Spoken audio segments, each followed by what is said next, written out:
Let me go find. Oh, look. See, I knew he'd show up eventually. Oh yeah. Yo, what up? What's going on? We're you just popped in. We just went live. I haven't even done an intro yet. Trying to send out the link. Oh, It my bad. was funny. Chris is like, I'm just gonna go live. Jose will show up eventually, and then as soon as it goes live, you popped in. I popped in right in time. Right on time. He meant to do that. He likes to make an Exactly. entrance. Exactly. This is Batman Forever. Your entrance was good. His was better. The difference, showmanship. Oh man. There we go. This is what I'm looking for. As Tommy Lee Jones would say, I cannot sanction your buffoonery.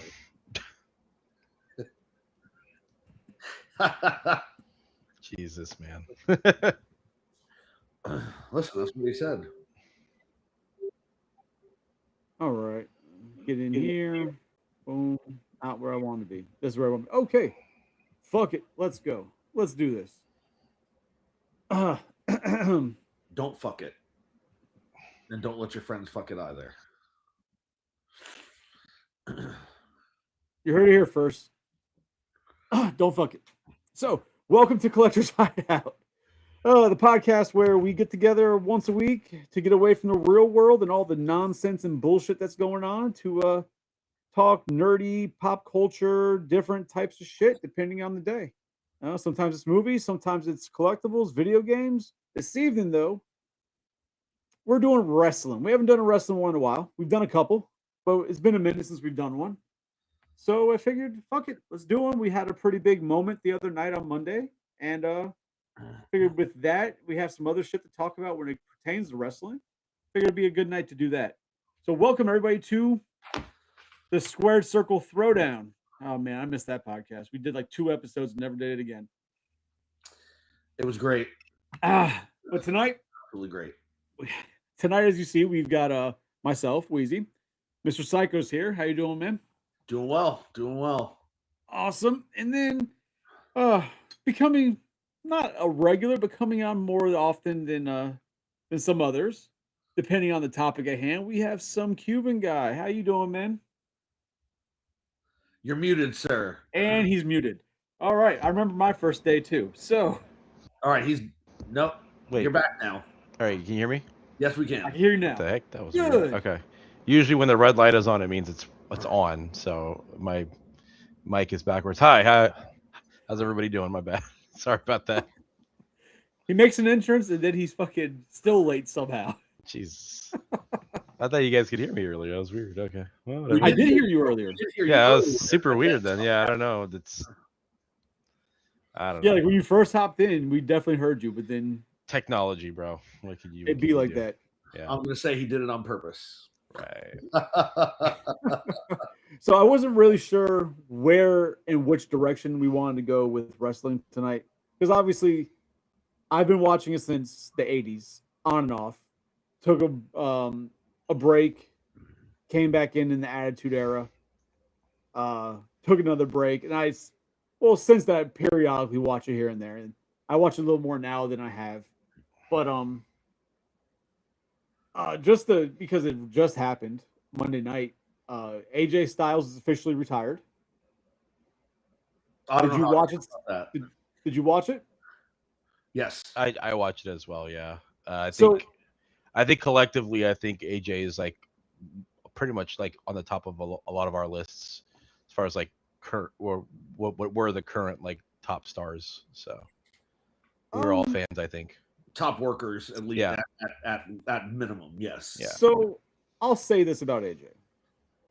When he first got introduced, I did not care for him. But I'm not ashamed to say that when it comes to wrestling, I watch WWE, right?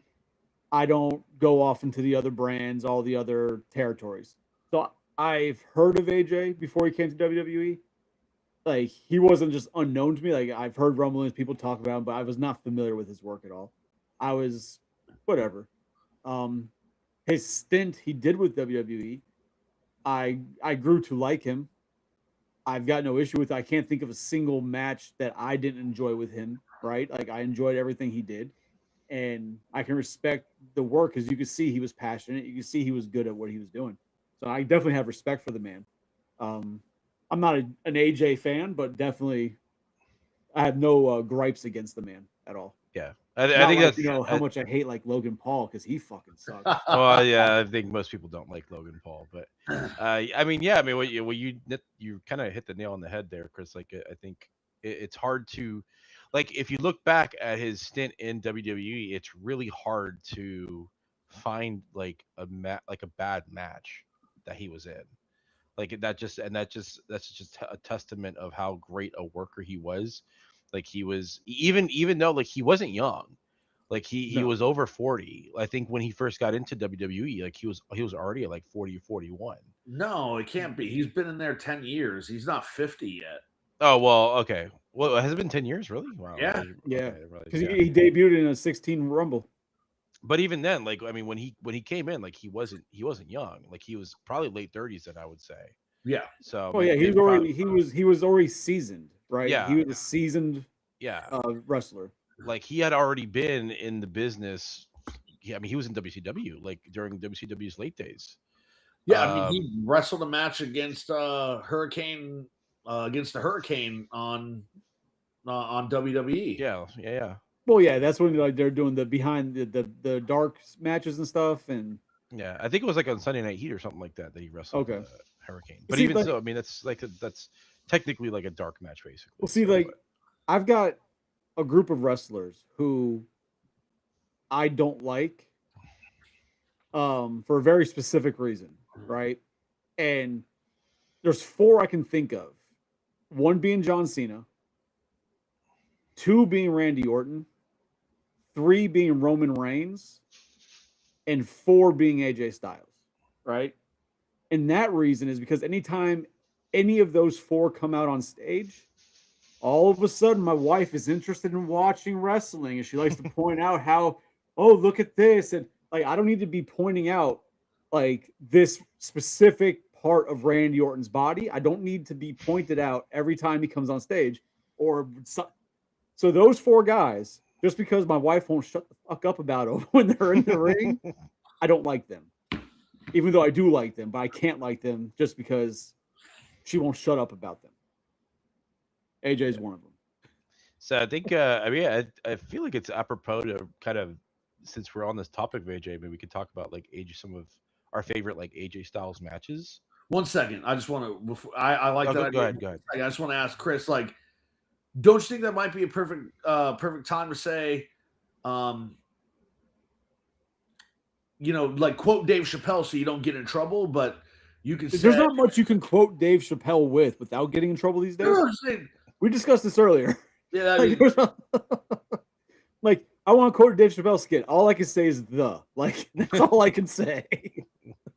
You know what? But when he was being interviewed in season 2 as President George Bush, so that's why I was shut the fuck up. Oh yeah, just tell it to my wife. Yeah, no, but don't say, "Hey, Melissa," right? Be like, just start quoting it randomly so you can't get in trouble. If she gets upset, be like, "Hey, I'm quoting Dave Chappelle. I didn't say anything to you." You know what I would do if I was Melissa? I would shut the fuck up. That's what I would do. Is that what you're saying? That's how you get in trouble. You just quote it, right, without changing it, and then the message still gets across. I like to live, so no, let's not do that. Out of curiosity, when it comes to Styles, I was watching Raw, and I was beyond tired. So when he came out and he started his speech, I went to that. I was like, no disrespect to the man, but I was dying. I had to go. Did Undertaker coming out, was that live? Did they show that live? Yeah, or was that behind the was scenes? live. That was live. Okay, I'm sorry I missed that too. Yeah, I was like, oh, I'll watch his speech, tomorrow. I'll watch it later, whatever. But then I was like, damn, Taker came out and had that moment. Undertaker scared the shit out of him. Oh no, yeah. You see on Styles' face when Undertaker's like, "You and I have unfinished business." You see on his face like, "Fuck, man, I thought we were done. Like nobody told me about." I think if you look at his lips, he like audibly said, "Oh shit." He's like you see, like in his mind, he's like, or like, I already got vacation planned. What do you? I have to do another run to WrestleMania. Am I fighting you? Like nobody told me. To be fair, I mean, what would you do if you were in that situation? Like if Undertaker just comes up to you and just like is in your face and it is like we have some unfinished business. Like I feel like you would say, "Oh shit," too. Like I feel, "Oh but shit." part of me, if they were gonna like surprise AJ with like, oh, your last match is really Undertaker at WrestleMania, I would really want like Teddy Long to announce it to let AJ know. Like, One-on-one with with the Undertaker. like that's would've the only been way great. to have done it. Where's Che when you need him? That would have But like, but in but apparently I'm a hater. Yes, I'm a hater. I don't know what I'm hating on, but yes, I'm a hater. I hate so much. But that was like even watching that moment, and when he announced, like as soon as he said, "I'd like to," everybody understood, right? You know, I have the honor of and whatever. Yeah. We knew where he was going, but like I felt goosebumps for AJ. Like that was an amazing moment. Yeah. But And then you know the internet. There was a Go ahead. video that they put up from backstage afterwards, and Taker and AJ are talking, and he's like, "You got me." He's like, "You absolutely got me." When you're like, "We have unfinished business," I was like, "What am I gonna do?" He's like, "And I can't even get you back now. Like, how do I get you back?" AJ's just standing there and everything while he's telling Undertaker, he's like, I can't even get you back."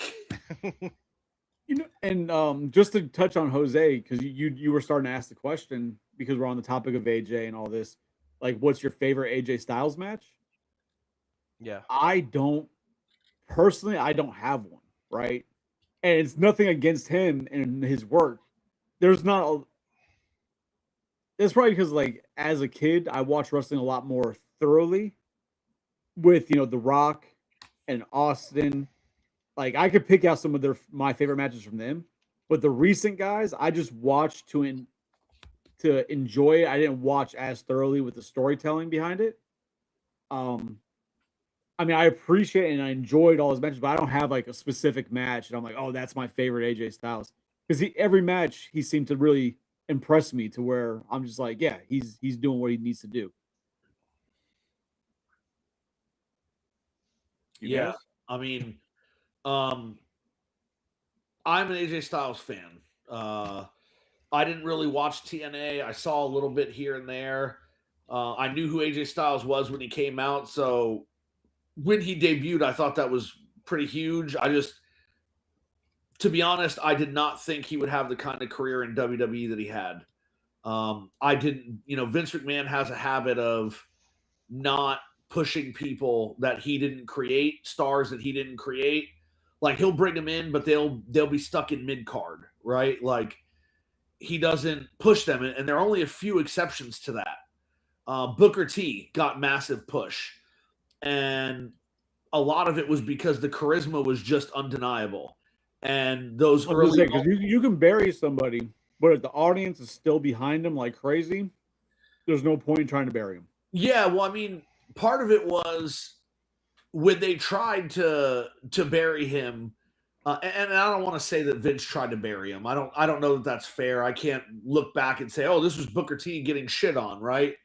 But having him be with Austin in the beginning like that, like coming out and feuding with The Rock, but then also being with Austin, I think the promo he did with Austin in the supermarket, in the bingo hall, and all the other places they shot those, like lifted him up, and the fans just wanted to see more. But also, Booker T is a hell of a talent, and so when I look at AJ Styles, I thought to myself, well, he's smaller than what Vince likes. He's definitely not as muscular, and he's from TNA. I don't know that Vince is really gonna give him What's going on, Drew? Yeah, because he built his name in TNA. Yeah. Yeah. And then Vince actually let him do his thing. And I think it might be, if I recall correctly, when he came in, he had that crazy ass feud with John Cena for like a year and a half, right? Mm-hmm. Where He's like, people ask me what I want to do, and I'm just gonna beat up John Cena. Yeah, with Yeah, with the OC, like everything was beat up John Cena. which is great. Yeah, Yeah. and it was kind of like you couldn't turn the channel away because it was somebody new, and when they said something about Cena, they could back it up, and their matches were fantastic. Yeah. And it makes sense, right? Because he was the biggest name essentially in TNA, right? He was like TNA's top talent. With Samoa Joe, yeah. Yeah. Well, Sweet Tooth, right? Yeah, him too. But like, you had AJ, so it makes sense that he would come to WWE, and he would essentially target WWE's biggest talent, guy. right? Yeah. I mean, it makes sense. Yeah. But like John was saying, I mean, like when we talk about his best matches, I mean, I feel like those early matches against John Cena were like for sure some of the. I mean, those are some of the best matches in like John Cena's career. You know what I mean? I still remember. I think it was like SummerSlam, where they were going against each other, and it was just crazy match back and forth, and then it ended up like Cena was like pulling all the stops, and the one thing I remember was John Cena hitting the attitude adjustment from like the second rope, which like nobody ever kicked out of, and then like AJ Styles kicked out of it, and everyone was like, "What is happening?" Like no one anticipated like that kind of match, and then after that, like he like reverses like the attitude adjustment into like a Styles Clash, like it was just like a crazy match. Which it may not have been an AJ Styles match. This is just for Cena because you mentioned him. You know, we all know Cena being the 5 moves of doom, right? But recently, with his last run that he did, his going away fucking run he did, his retirement run, there was a match where he actually did. Somebody was doing a move to him where they have to like do a flip and they land, and it's like you never see John Cena take a move like that because he just doesn't flip. I don't know if it was AJ though, but he did that shit like on the concrete, and everybody was shocked when it happened because like he doesn't normally do that. Like Cena was pulling out all the stops. Yeah. I wouldn't be surprised if that was an AJ one because it seems like AJ often pushed Cena to bring his best. Yeah, for sure. And to step out of his comfort zone. And I think Cena himself has said like AJ was like one of his favorite opponents.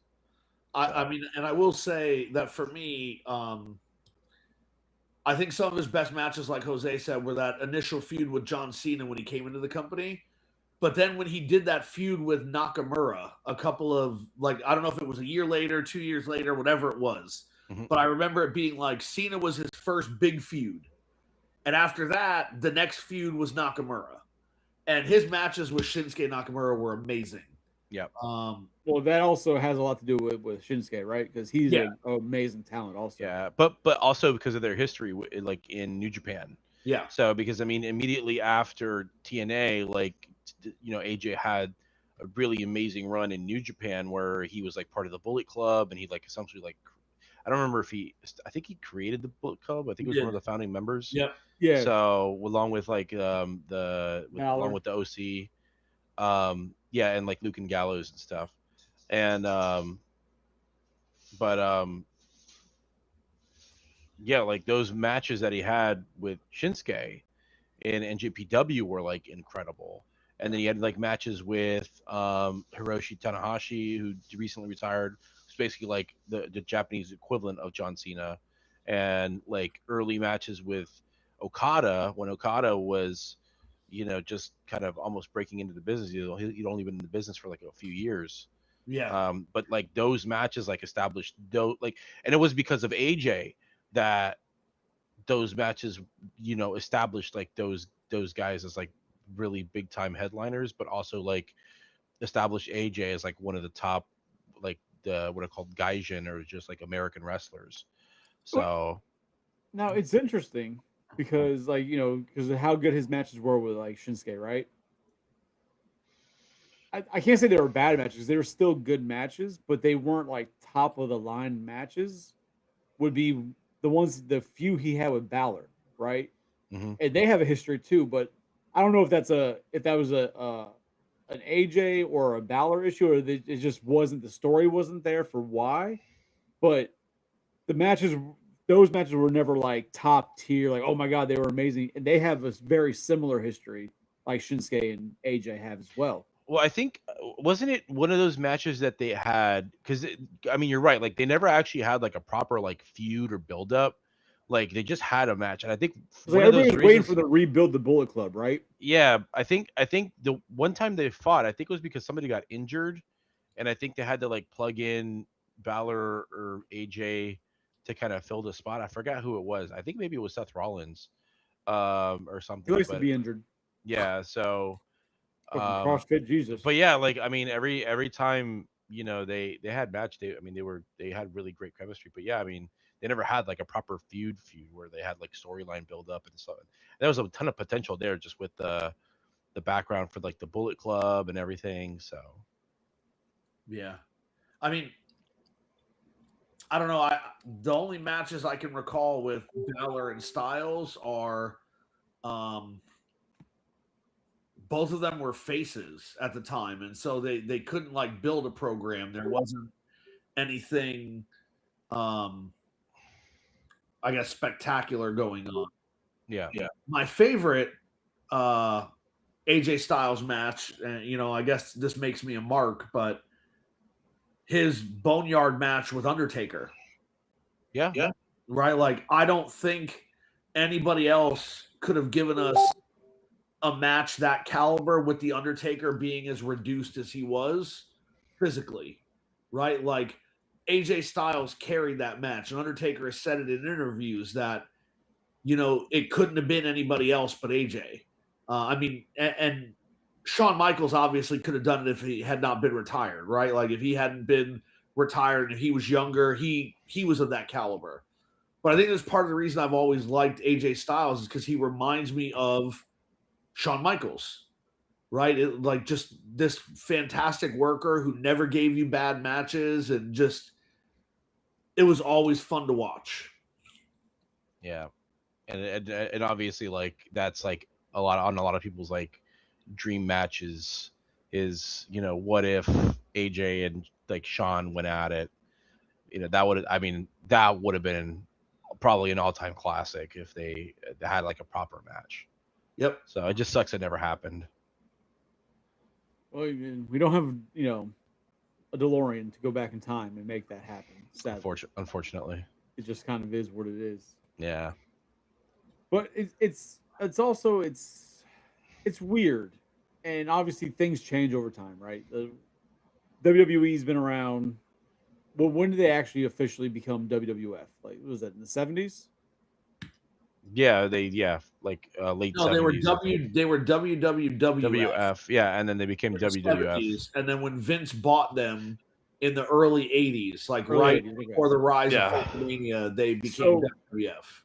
Yeah, so WWF, let's just say as that part of the franchise, WWF started in the 80s. So from the 80s until now, that's a long run, right? That's a 40+ year run. So obviously things change, things adapt.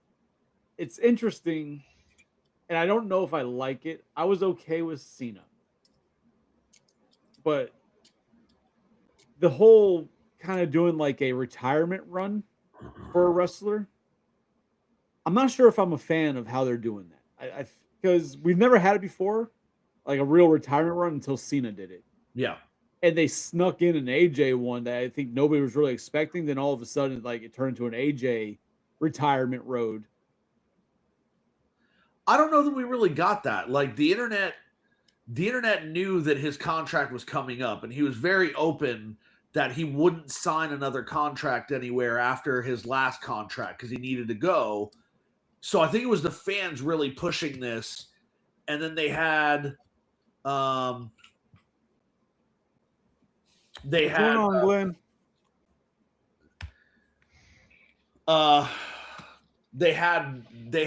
Gunther retire him, right? So I don't know. Well, because it's like as soon as Cena was gone, all of the focus went to AJ's, at least online, right? Not WWE promoting a retirement run. Because the fans online, it's like, oh, that's it. Oh, here goes AJ. These are his last matches. Like it became that real focus. And obviously the internet changes things from the way it was in the 90s and in the early 2000s, right? But it's like I'm not sure if I'm a fan of the whole retirement runs. Yeah. Cena was, I could be wrong, but is he not the longest running WWE like consistent start to finish? Because he never worked for another company, did he?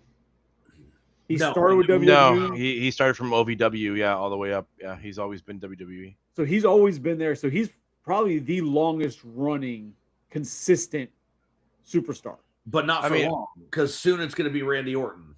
Yeah, that's true. That's fine. But I feel like didn't together. I feel like Taker was longer. No, but Taker was at WCW at one point. Yeah, but like after that, like I mean, he was in WWE for the rest. Yeah, once he of his became career. WWE, Taker stayed in WWE. Yeah. Are you talking about like just only WWE? No, just like he was legit. He never worked at. Oh, then yeah, I would say Cena. it's Cena, yeah. And then like John said, like Randy Orton's not that far behind.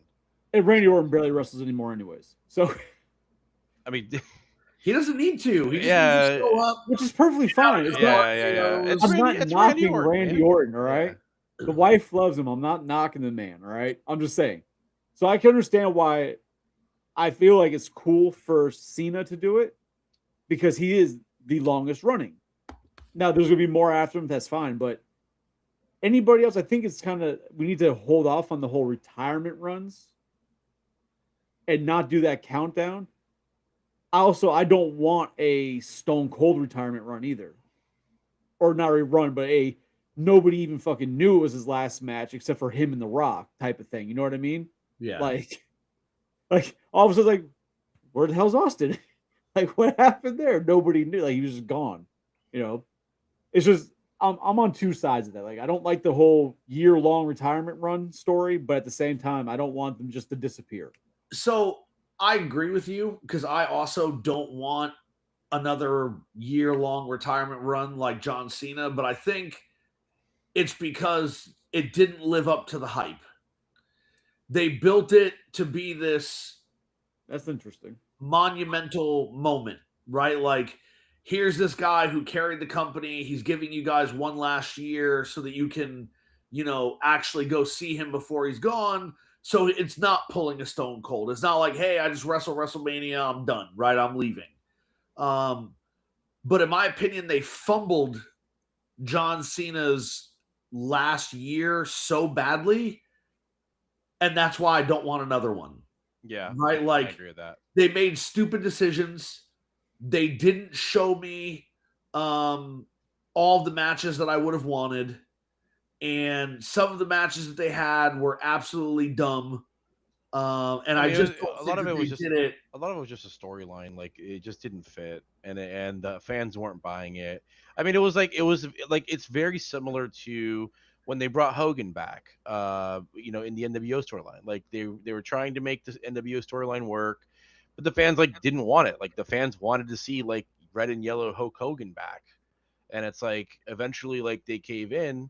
And the whole NWO storyline was kind of scrapped in favor of basically giving what the fans wanted to see, which is ultimately what they ended up doing. But yeah, I mean, they wasted a lot of time, where they could have been having matches that the fans wanted to see with Cena's last run. They had to go and do a bunch of dumb stuff. I liked heel Cena though, so. I would have liked it if it was actually right. I mean, Cena, not whiny bitch. Well, Cena. I would have preferred it a heel Cena years ago, right? Because to know that they only gave you heel Cena because it's his final run, people to finally see him as the heel again. I would prefer it so it would have been more fluid, more fleshed out. Years ago when he had time to really work with it. Versus just randomly, he's a heel. Yeah. Which is completely out of character for Cena. And that was part of the problem. Yeah. Right? I agree. Didn't want that. Yeah. But it could have worked. I enjoyed the promos. I enjoyed his heel promos. It could have worked if The Rock was stayed on television and worked as the guy who was basically Cena's my corporate champion. That whole storyline could have worked, and then the Rock just is nope, bye, and then never heard from again. So they did this whole storyline of you know, Cody giving his soul over to The Rock, and The Rock was like, and he told him The Rock to go fuck himself, and then turns out Cena was like the guy. But then it just like he just bailed. Yeah. And then the whole Travis Scott thing too, like just the whole that fucked it up too. Like it just made it a huge mess. And then I don't even know why Travis Scott was there in the first place. Nobody does. No, nobody does. Yeah, no, and that's what Glenn was saying in the chat here, right? Like the heel turn could have been great, but The Rock interjected and bailed, and then we got the Travis Scott debacle. Yeah, and then it would just. But like The Rock, he bailed because he had prior obligations with like a movie or something, right? That he just couldn't partake. But then why start the whole storyline then? Like I'm asking. Like that was a question, kind of put as a statement. Like that's what it was, right? Supposedly. Right. So that was part of it, but then part of it was he didn't like the way that they were booking things, and he's like, "Yeah, I'm just not going to do it." No, you can't make The Rock do what The Rock doesn't want to do. So he's The Rock for a reason. Isn't he part owner still? He's on the board for TKO. Yeah. Okay. Yeah. Even Glenn said Travis doesn't know why he was there. Glenn, did you still want to get in here? Oh shit! He was just there to slap Cody Rhodes in the face and then leave. Busted Cody's eardrum or something, didn't he? Like he really did. Yeah, he did. He did. Yeah. But shit happens. Give him receipt. Fuck. Well, I mean, if you did want to still jump in, Glenn, because I don't know if the Yup was to a different question or whatever. I sent you the link to get in. I think through text and through Facebook Messenger. So, getting off of the AJ, but continue with it with modern, right? Just because there's a lot there. You can also do it on your phone. I enjoy the hell out of whatever these stories are they're doing with the Usos, and like I don't know why I enjoy it so much, but I fucking do. Because they're great. Wait, which stories with the Uso are you talking? With the Usos are you talking about? If there's an Uso involved, I'm enjoying it. That's what it's turning into. I mean, they're just having fun. Like as long as the Usos are being Usi, I'm in. Like I feel like it's a good thing. They're just having fun. Hold it down there, Sami Zayn.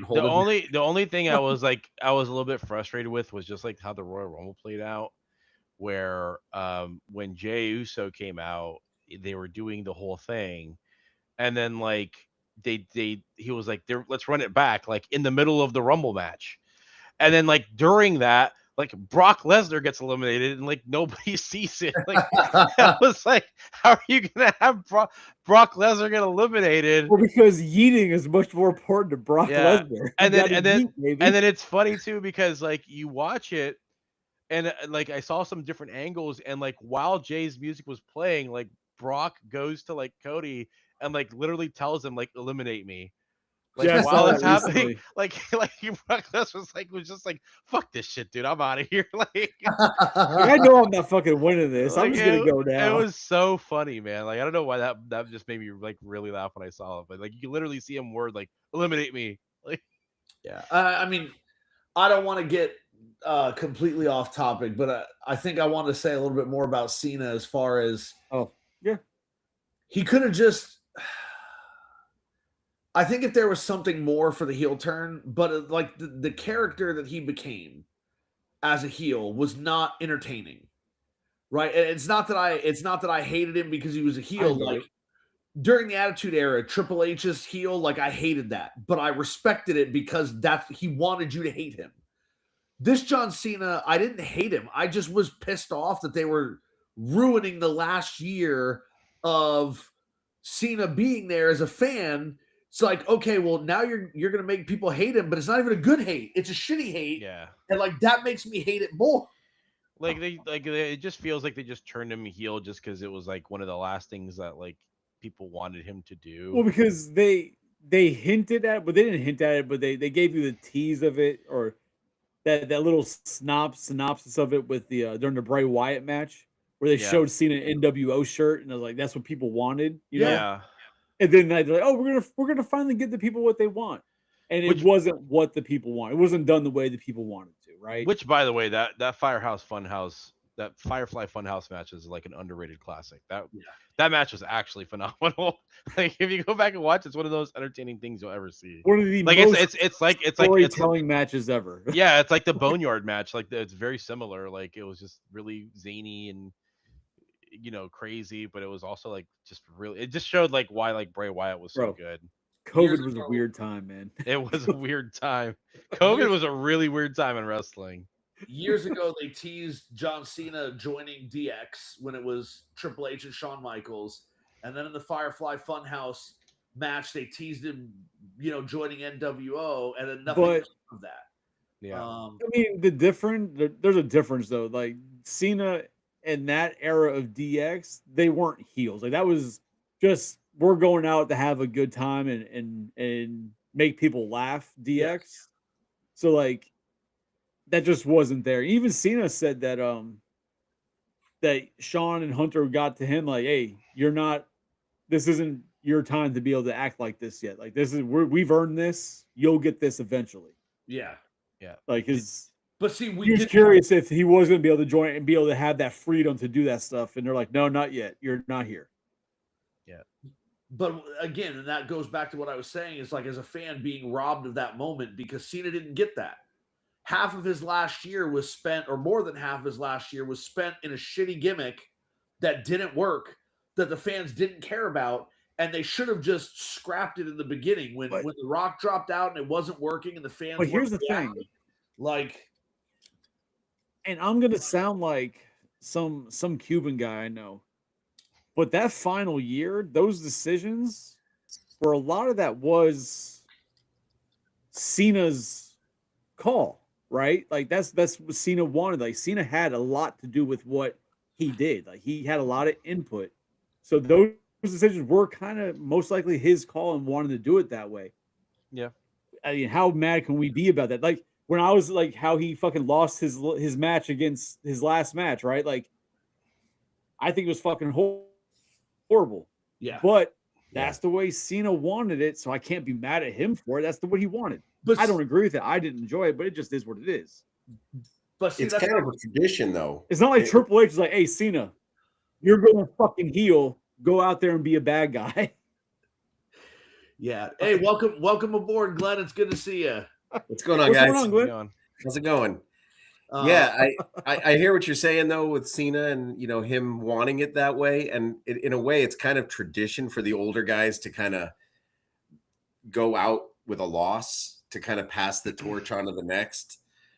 I myself disagreed with that whole run for that whole year. It was, I mean, the heel Cena could have been great. I mean, when it happened at Elimination Chamber, we were all like, "Oh my god, it's happening!" And then it just kind of petered out, and then we got Travis Scott, and nobody should ever have Travis Scott. Who is Travis Scott, anyways? Is he like a singer? Travis or something? Scott doesn't want Travis Scott. Yeah. But that's still a form. But of yeah, sin. I mean, at the end of the day, like he did what he could with it. We still got some really good matches, especially like by the end for sure. Like his match with like CM Punk was really good. His match with AJ was really good. So and the Cody match was. So good would you too. say that like Cena took what he was handed, right? Because like they had the story going and then the story changed with The Rock and all that changing. Yeah. So he was essentially handed like, yo, make it work. So that was like his version of Dean Ambrose getting the plant. Like, here, make it work. And then he just like did the best he could to make it work. Yeah.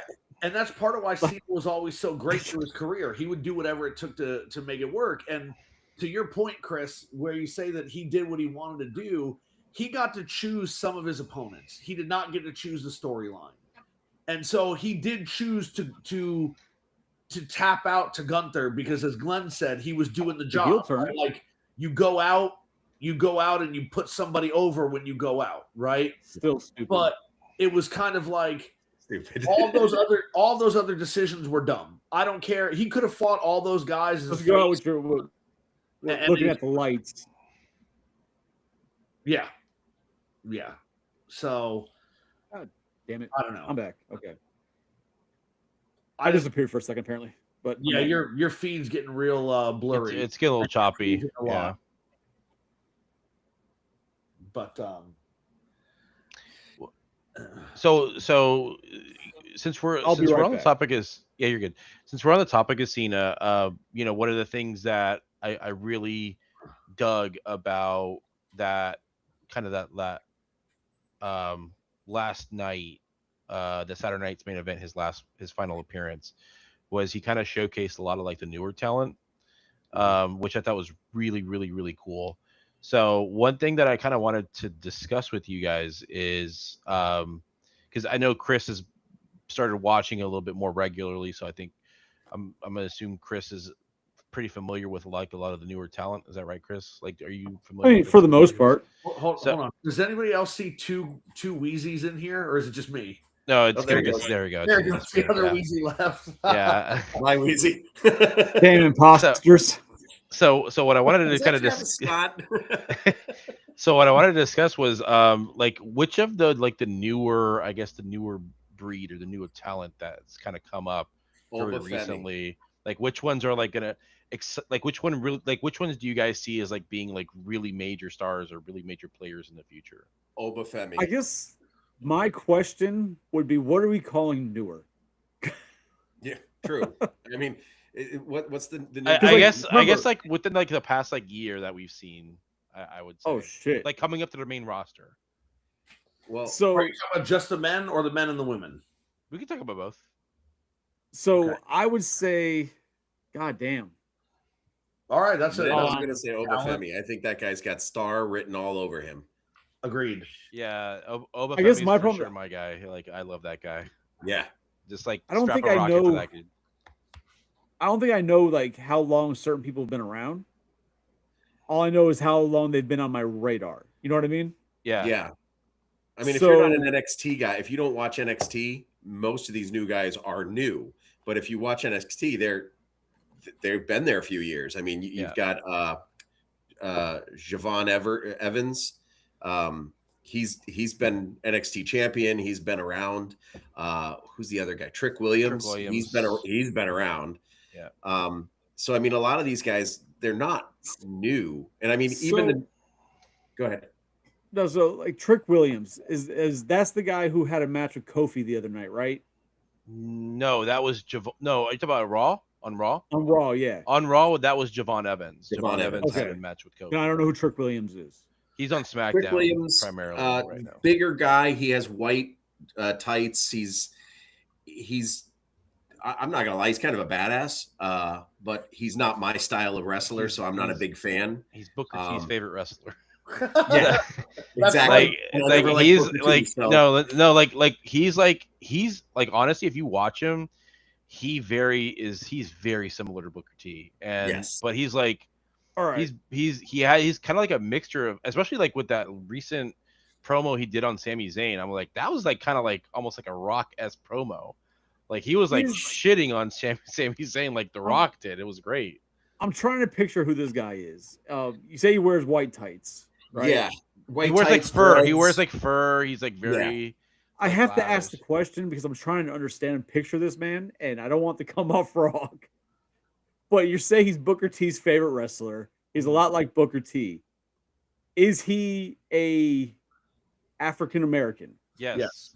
Okay. I don't want to say it the wrong way. Ask the question like, what are you trying to say? Like, yeah, his big thing is, when he comes out, like his theme music, like the audience that goes like whoop that trick, like along with his theme music. So yeah, okay, it's very hard to miss. Yeah, I haven't watched. I haven't watched SmackDown in a long time. So that's fair. So yeah, he's been primarily on SmackDown. So, and he just came up like not that long ago from NXT. So like around the same time as like Oba and Javon, those guys. So just to answer your question though, Jose, and it sounds like you and Glenn have much more knowledge because I don't watch NXT either. No, I don't either. I just know that that's where he's from. Oh, okay. Yeah, I mean, like I watch like clips of NXT, but I don't watch it like as regular programming. Yeah, on my current radar though, from what because I mainly watch Raw. Obviously, is Braun Breaker. Oh yeah, for sure. I did not like him at first because I'm like, yeah, this guy's just another musclehead. Like, who gives a shit? Like, he's like a mini Brock Lesnar wannabe. No, But Jesus, he's like, you got to look at Braun Breaker. He's he's the Steiner brothers together. Yeah, in right. One guy. So it's like I see him now. He's he's explosive in moments like Lesnar can be. Yes, But he's getting mic skills quickly. Like, he's getting better at promos fast. Yeah. He can't do math for shit, but I imagine that's family Steiner lineage. math. That's family. It's unfortunately genetic. So You're 33.5% something. I don't know. It's Steiner math. But like, I'm really liking Braun Breaker. The other guy in the Vision, what was it, Bronson Reed? Bronson Reed, yeah. I'm not giving a shit about him. No. Yeah. It sucks know. too because he just got hurt too. It just kind of sucks. Like, I don't know if it's because it's because he's not good. Jeff Cobb. Who? He looks like Jeff Cobb. I mean, I used to confuse the two of them. He's on I think he's on SmackDown. He goes by JC something. He's part of the MFTs, like Solo Sikoa's like fake bloodline group. Okay. So, but he's like, I mean, I agree. I feel like, I don't know, man. Bronson Reed, I don't know. He's good muscle. I don't know. Yeah, he's a good big man. He's a good big man. He plays a good muscle, but like, do I see him as like a main event guy? No. Like, I think part of the problem with Bronson, and correct me if I'm wrong or if I'm off base here, but I think part of the problem is that it's because he's part of the Vision. No, it could be, but it's because the way I'm looking at it, and like I said, I could be off base. If he's not part of the Vision, he's not on. Yes. Yeah. Well, yeah, no, that I understand. I can see that absolutely. But when the Vision first started, obviously it was Seth, and then those two, and then you had the Wise Man, right? Or whatever the fuck he calls him. You had Paul Heyman. Mm-hmm. But then Seth did actually get hurt. Yep. And now you had those two. But Breaker doesn't need a big man bodyguard. No.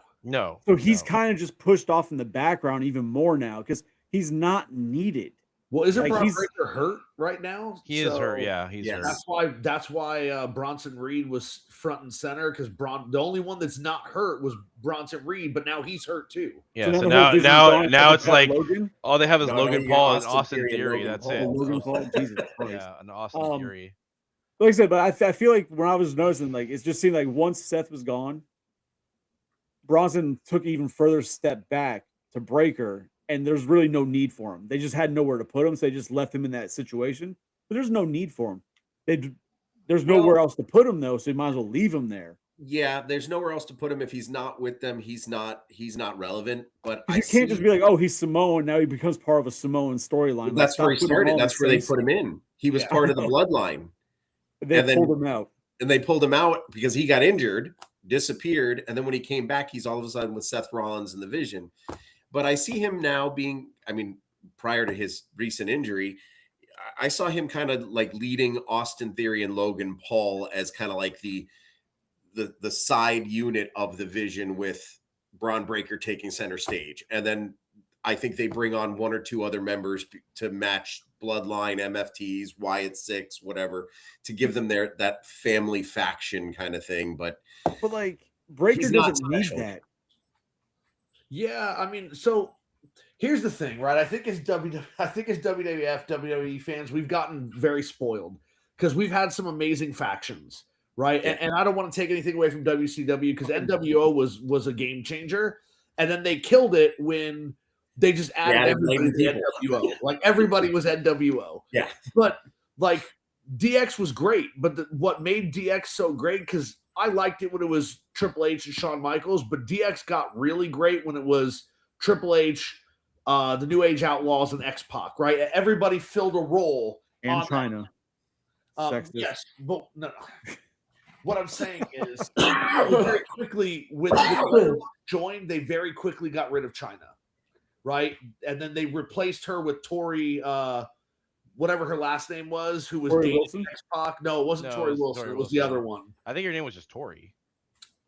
Yes, like at the end they just started calling her Tori, but she had another name originally. Yeah, it doesn't matter. The point is, we got spoiled when they made Evolution, right? Because Evolution, everybody was super strong. And now everybody thinks, oh man, every group should be like that. And it doesn't need to be like that. And I think that Braun Breaker, I'm a huge fan. I like the Steiner brothers, but I'm worried that if they keep Braun Breaker in the Vision or any other group, he's not going to be as strong as he should be. In my opinion, when Braun Breaker comes back from injury, he needs to just pull a Stone Cold, right? He needs to go out there Stone everybody. No, but legitimately just beat the shit out of anybody that gets in his way. Stone Cold, when he first started off, he was a heel, but then he very quickly morphed to just be, I'm going after everybody. I don't care. You get in my path, I'm taking you out. Well, yeah, Stone Cold became an anti-hero and stayed there. Yes. And so that's what they need to do with Braun Breaker, because he's got the size, he's got the speed, he's intimidating. Like you said, he's explosive, but his mic skills are getting better. And while he's injured, he better be working on promo skills with Heyman. Yeah. And if he is, and he does, I could see them pushing Breaker as like the next version of Stone Cold. Obviously not stealing his gimmick, but you book him like you book Stone Cold. So not pulling an LA Knight? Yeah, not pulling an LA Knight. Yeah. I think if you want to make like Braun Breaker like a top guy, I think you keep him with Paul, but I think it's only him and Paul. No. And I think what you do, well, listen, hear me out. So I think so the way I think you really make him a top star is you have him feud with Lesnar. And I think you create this angle where like Paul like turns on Lesnar and like is like fully behind Braun Breaker and sees like Braun Breaker as like being a future. As like a bigger star than like Brock ever was. So Brock's getting older. Like it's at this point, like Brock is gonna start like putting guys over. Like Brock he's a lot of things, but I think one thing he is he's very business savvy, and he knows like that if his time's coming to an end, like he's gonna start giving back a lot. And you see that because like when he like does matches, like a few years ago when he did like the match against Omos, right? Like he didn't have to do that, but he did it anyway, and he like sold for Omos like crazy. So I think when push comes to shove, like he's gonna start like putting a lot of those younger guys over. Is it? And I think Braun Breaker should be one of them. But is it now? Braun Breaker would be a good example of it. But is it fair to say that Lesnar has the eye for the business, but at the same time he likes what makes sense, right? Yeah. Like Omos he's massive, so it makes sense why Lesnar would have a problem with that. You know what I mean? Why he would sell to him like, yo, he's a beast. You know, he's not going to go out there and like sell to like Rey Mysterio because like, all right, yeah, that's just not realistic. But see, here's my issue, right? Like I agree with what you're saying as far as Lesnar, he wants it to make sense. I don't like the fantasy booking that you did for Braun Breaker, Jose, because I don't want another Lesnar. I don't want another Roman Reigns. And listen, I love Roman Reigns. But Braun Breaker does not need to have Paul Heyman to work. If I were booking it when he came back from injury, I would have him rejoin the Vision. And then I would have him turn on them immediately, right? And be like, where were you when I was hurt? Right? The same old nonsense that people have said in the past. Where were you when I was hurt? You let me get hurt. You acted like I didn't exist. You took all the glory for yourselves. And I've had enough of this shit. And then systematically beat the hell out of everybody in the Vision. And then when he gets the last person in the Vision, say, Paul, guess what? Next I'm coming for you. And so Paul runs back to Brock Lesnar. And Lesnar's like, okay. And they go at it. And Breaker destroys Lesnar. Lesnar puts him over. And then Paul could try to like screw Lesnar. Oh, hey, no, Breaker, I've always been with you. And then we have that moment with Batista, right, where he thumbs down and gets rid of Triple H, and you have Breaker do that to Heyman, and now you've established Braun Breaker as a genuine threat on his own. Yeah, he doesn't need Heyman. He doesn't need the Vision. A picture tells him. A picture of Heyman getting speared by Braun Breaker. It would probably kill the poor bastard. Yeah. Well, they put him through a table recently. Heyman went through a table. That's true. So I mean, but I don't think that's going to happen, because if you watch the Royal Rumble, during the Rumble, even though I think he might have had a little injury going on, Brock Lesnar, you can see him mouth out to these guys, "Who's going to work with me?" And he directed them to put him out. Yeah. And that was totally off script, because even the camera guy, at one point you see him turn around and look at the ring announcer people and just like, what's going on here? He's not supposed to be out yet. And he put himself out. He had them put him out. And now he's got this open challenge for WrestleMania coming up. And I have this feeling I don't know. I just got this gut feeling we're going to see another retirement like that. Just like, boom, he's gone. Or a destruction of him where he disappears for a long period of time. I don't see him being a long. Who's gonna put, if that's the case, who's gonna put Breaker out or Braun out? Well, the talk right now Not is Braun, because of Lesnar, sorry. because of his what he's been doing, what he did to Cena, what he did to AJ. People are saying Gunther's going to do it because he's now got this career killer, and with all these older guys now getting to that point, it kind of builds him up as the new strong guy. I mean, him and Sheamus, they had bangers of matches. I mean, and Drew McIntyre and Gunther. I mean, the guy takes chops and does chops. And I mean, I mean, I look at him and I go, really? This is their big tough guy? I mean, he looks like me. He's kind of overweight dad bod. Come on, what are you doing? But he's the one that's getting the attention, and they gave him that rub. I don't know why he got the rub, but he did. And Braun, every time looks like they're giving him one, they pull the rug out from underneath him. And I think that's because of the last name. Even though he goes by Breaker, he's still a Steiner, and Triple H has a hard-on against the Steiners. He hates them.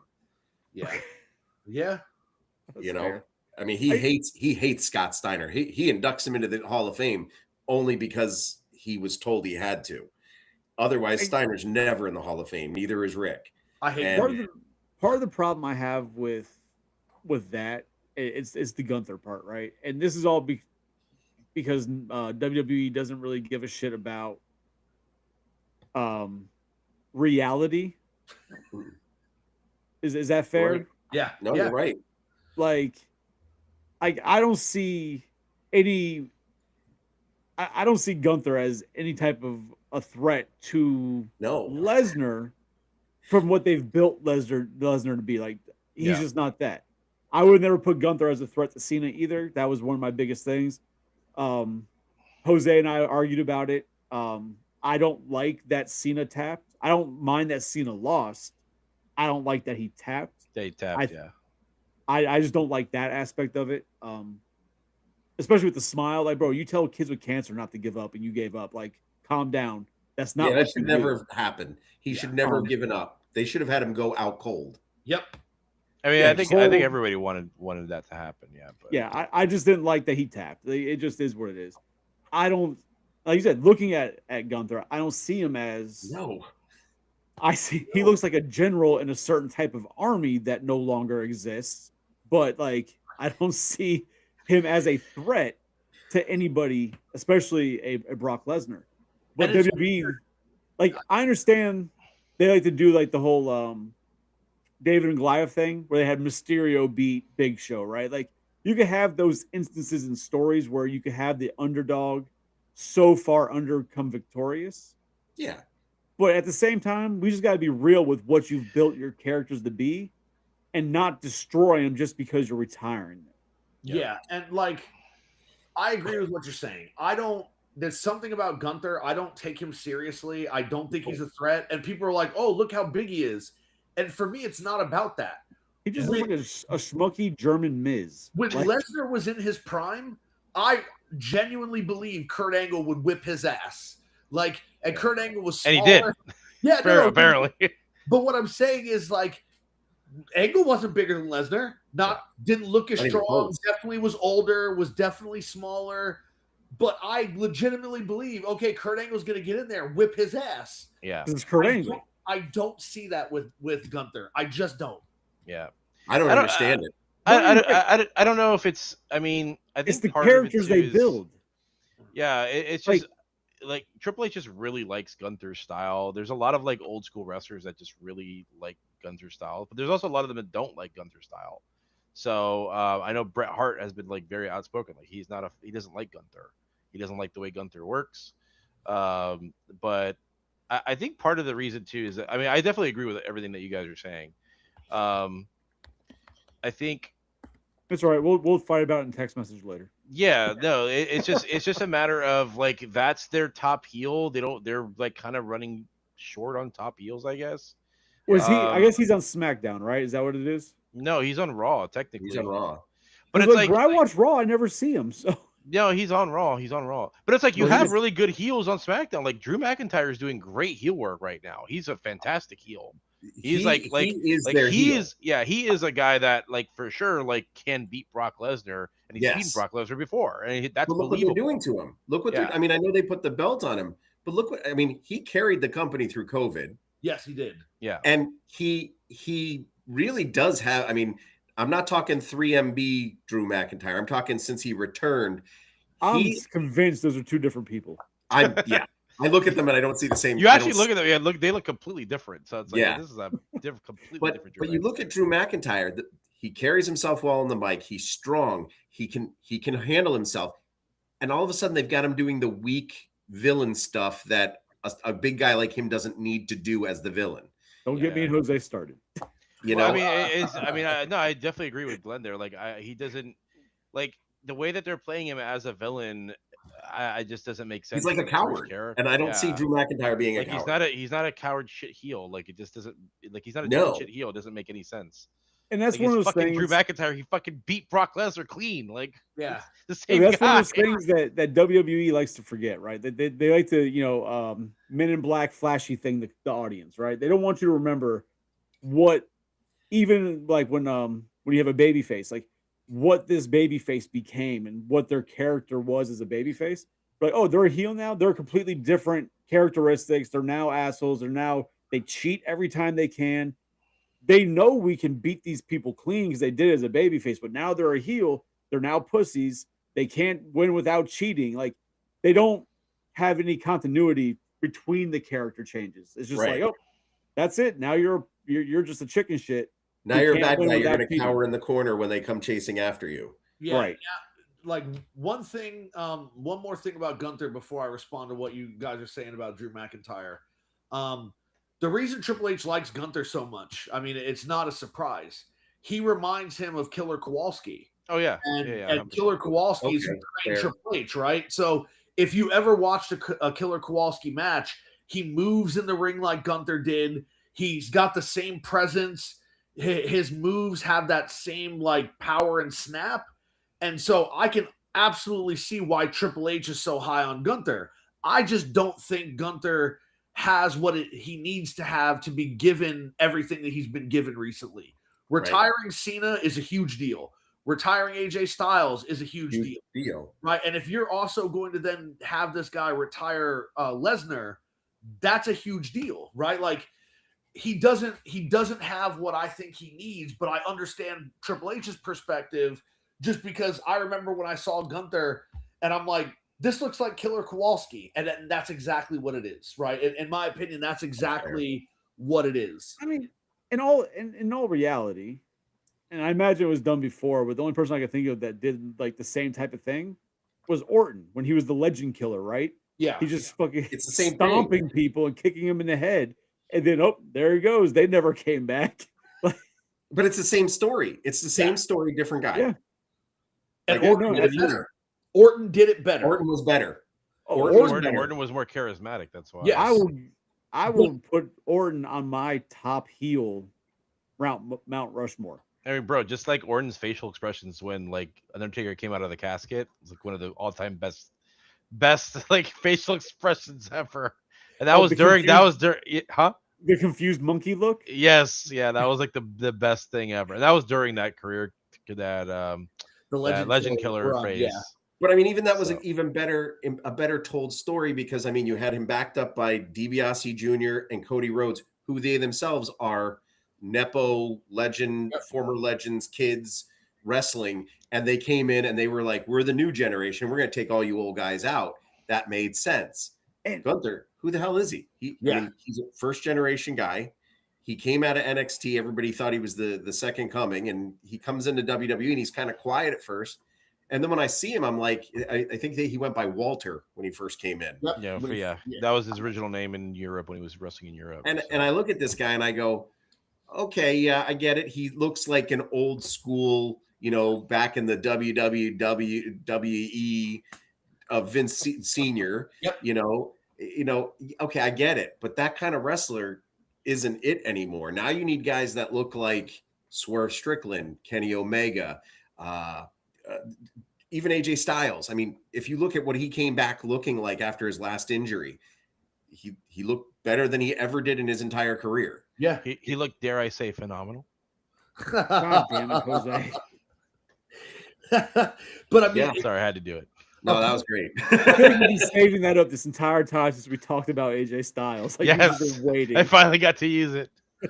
and then a point about what Chris was saying as far as the way they treat heels. A lot of the heel stuff that they do now is infantilizing, right? Like when AJ Lee came back, and Chris and I believe you and I felt the same way, and Jose was arguing with us about it, but making Becky Lynch the man, absolutely afraid of her. Yeah, like absolutely afraid, like, oh my God. It's like, no, like you guys have never wrestled.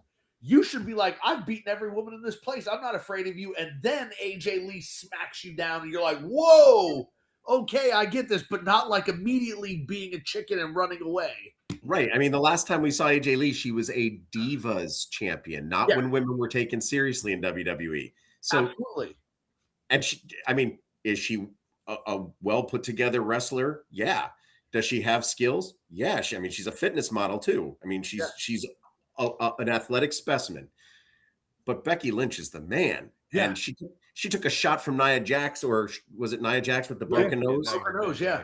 And she stands up in the crowd with a broken nose, and she's just like, I owe you one. And she gave some receipts. You can't take a character that was so badass, and all of a sudden it's like, oh, well, now she's, Bex, and she's this coward, and she's going to hide away, and she's going to stammer over her words and be afraid of AJ Lee when she comes down to the ring.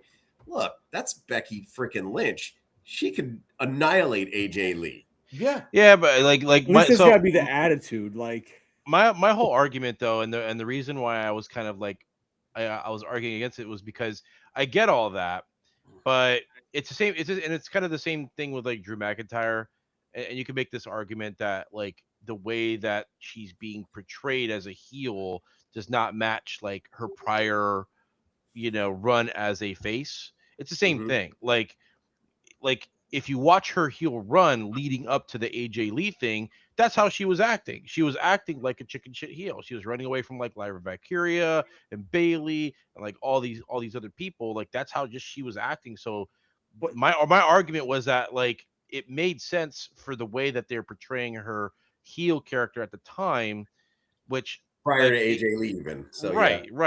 So that was my whole argument. No, I'm not saying it made sense, because that's how they're booking heels nowadays. Look at, like we said, Drew McIntyre, like but that's like their booking decision, and it's like for that instance, it made sense because of the run that like Becky Lynch is having. It's like I just don't understand either, right? Like Triple H was never booked like that as a heel.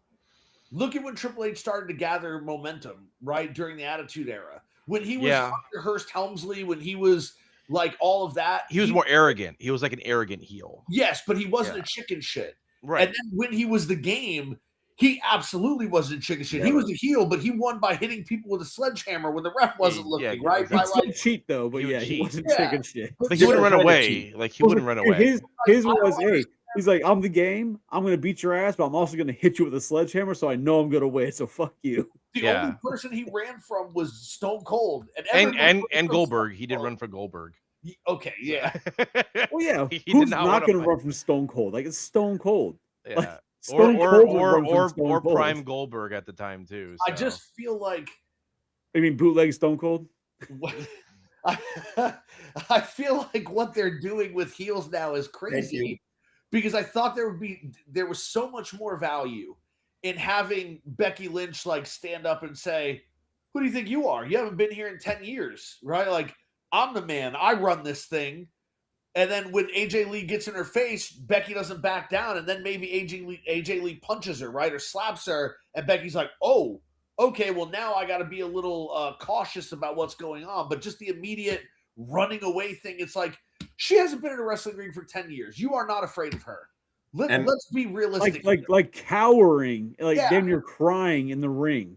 Like I would have loved for her to show up when AJ Lee showed back up, and with like being who she is and how she's supposedly influential and whatnot, have her bring out the old Divas title in front of AJ Lee and drop it in the trash and go, that's exactly what you are.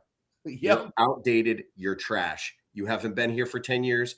You don't know what the WWE is now. There was a women's revolution after you left. And we don't need you. We don't need the Bella twins. We don't need you. Because between me, Charlotte Flair, Bailey, and a few other wrestlers that are there. Because I mean, like they're pushing Jade Cargill now. I like her. Still crazy. Yeah. I like her, but she's still too green. And you can see it in the ring when she wrestles. She makes too many mistakes in the ring. Someone's gonna get hurt by her. She's also still like not super comfortable on the mic. Like I get her like attitude stuff, but it's still like a lot of it just still feels like very forced. But she has the look though. Like the look is down. And I loved when she and Bianca were kind of like side by side, but you knew there was some tension there because they both have similar builds, they both have similar styles. But see, the thing WWE didn't realize that AEW did when they had Jade, they had girls behind her that did the mic work. Yeah. And she just backed it up with like the female Paul Heyman, right? Like the voice. She needs she needs a mic person. They need to book Jade Cargill like they used to book Andre the Giant. He always had a manager to come out to speak for him. He never had to do the heavy lifting on the microphone. And for him, it was the accent, right? Like in the Great Khali, same way. Brock Lesnar. Yeah, no, Jade has to be portrayed as like an attraction. They can't book her. They're trying to book her like a normal wrestler. They can't do that. Absolutely. Like she should not be showing up. Like in my opinion, she should not be showing up on SmackDown every week. No. Like she needs to. They need to like show her off as like a big deal.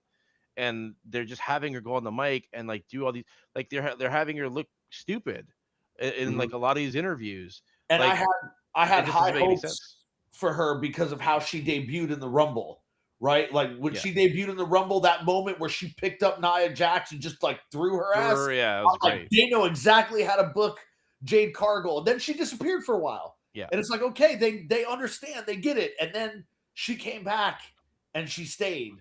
And she stayed. And they teamed her up with Bianca. It's like, okay, you guys, like, you can't do this. Yeah. I mean, she did have another really cool moment. So after she came back from like injury or whatever, and had that big moment at last year's Chamber match where she like literally beat the shit out of Naomi, and that was awesome. I'm like, that's the Jade Cargill I want to see, like where she just destroyed Naomi. It was amazing. And when you have a Jade Cargill, though, you got to book her with people who can somewhat carry her because she does make so many blunders. Yep. So if you have the right wrestler in there, now here's the thing, a lot of people would say, well, Naomi's not that, but Naomi's good at carrying people. She's not maybe the superstar, but she can carry people. She can keep the match kind of going. She herself has a lot of blunders, but her blunders come so quickly that they fade quick in the match. Like you don't remember it.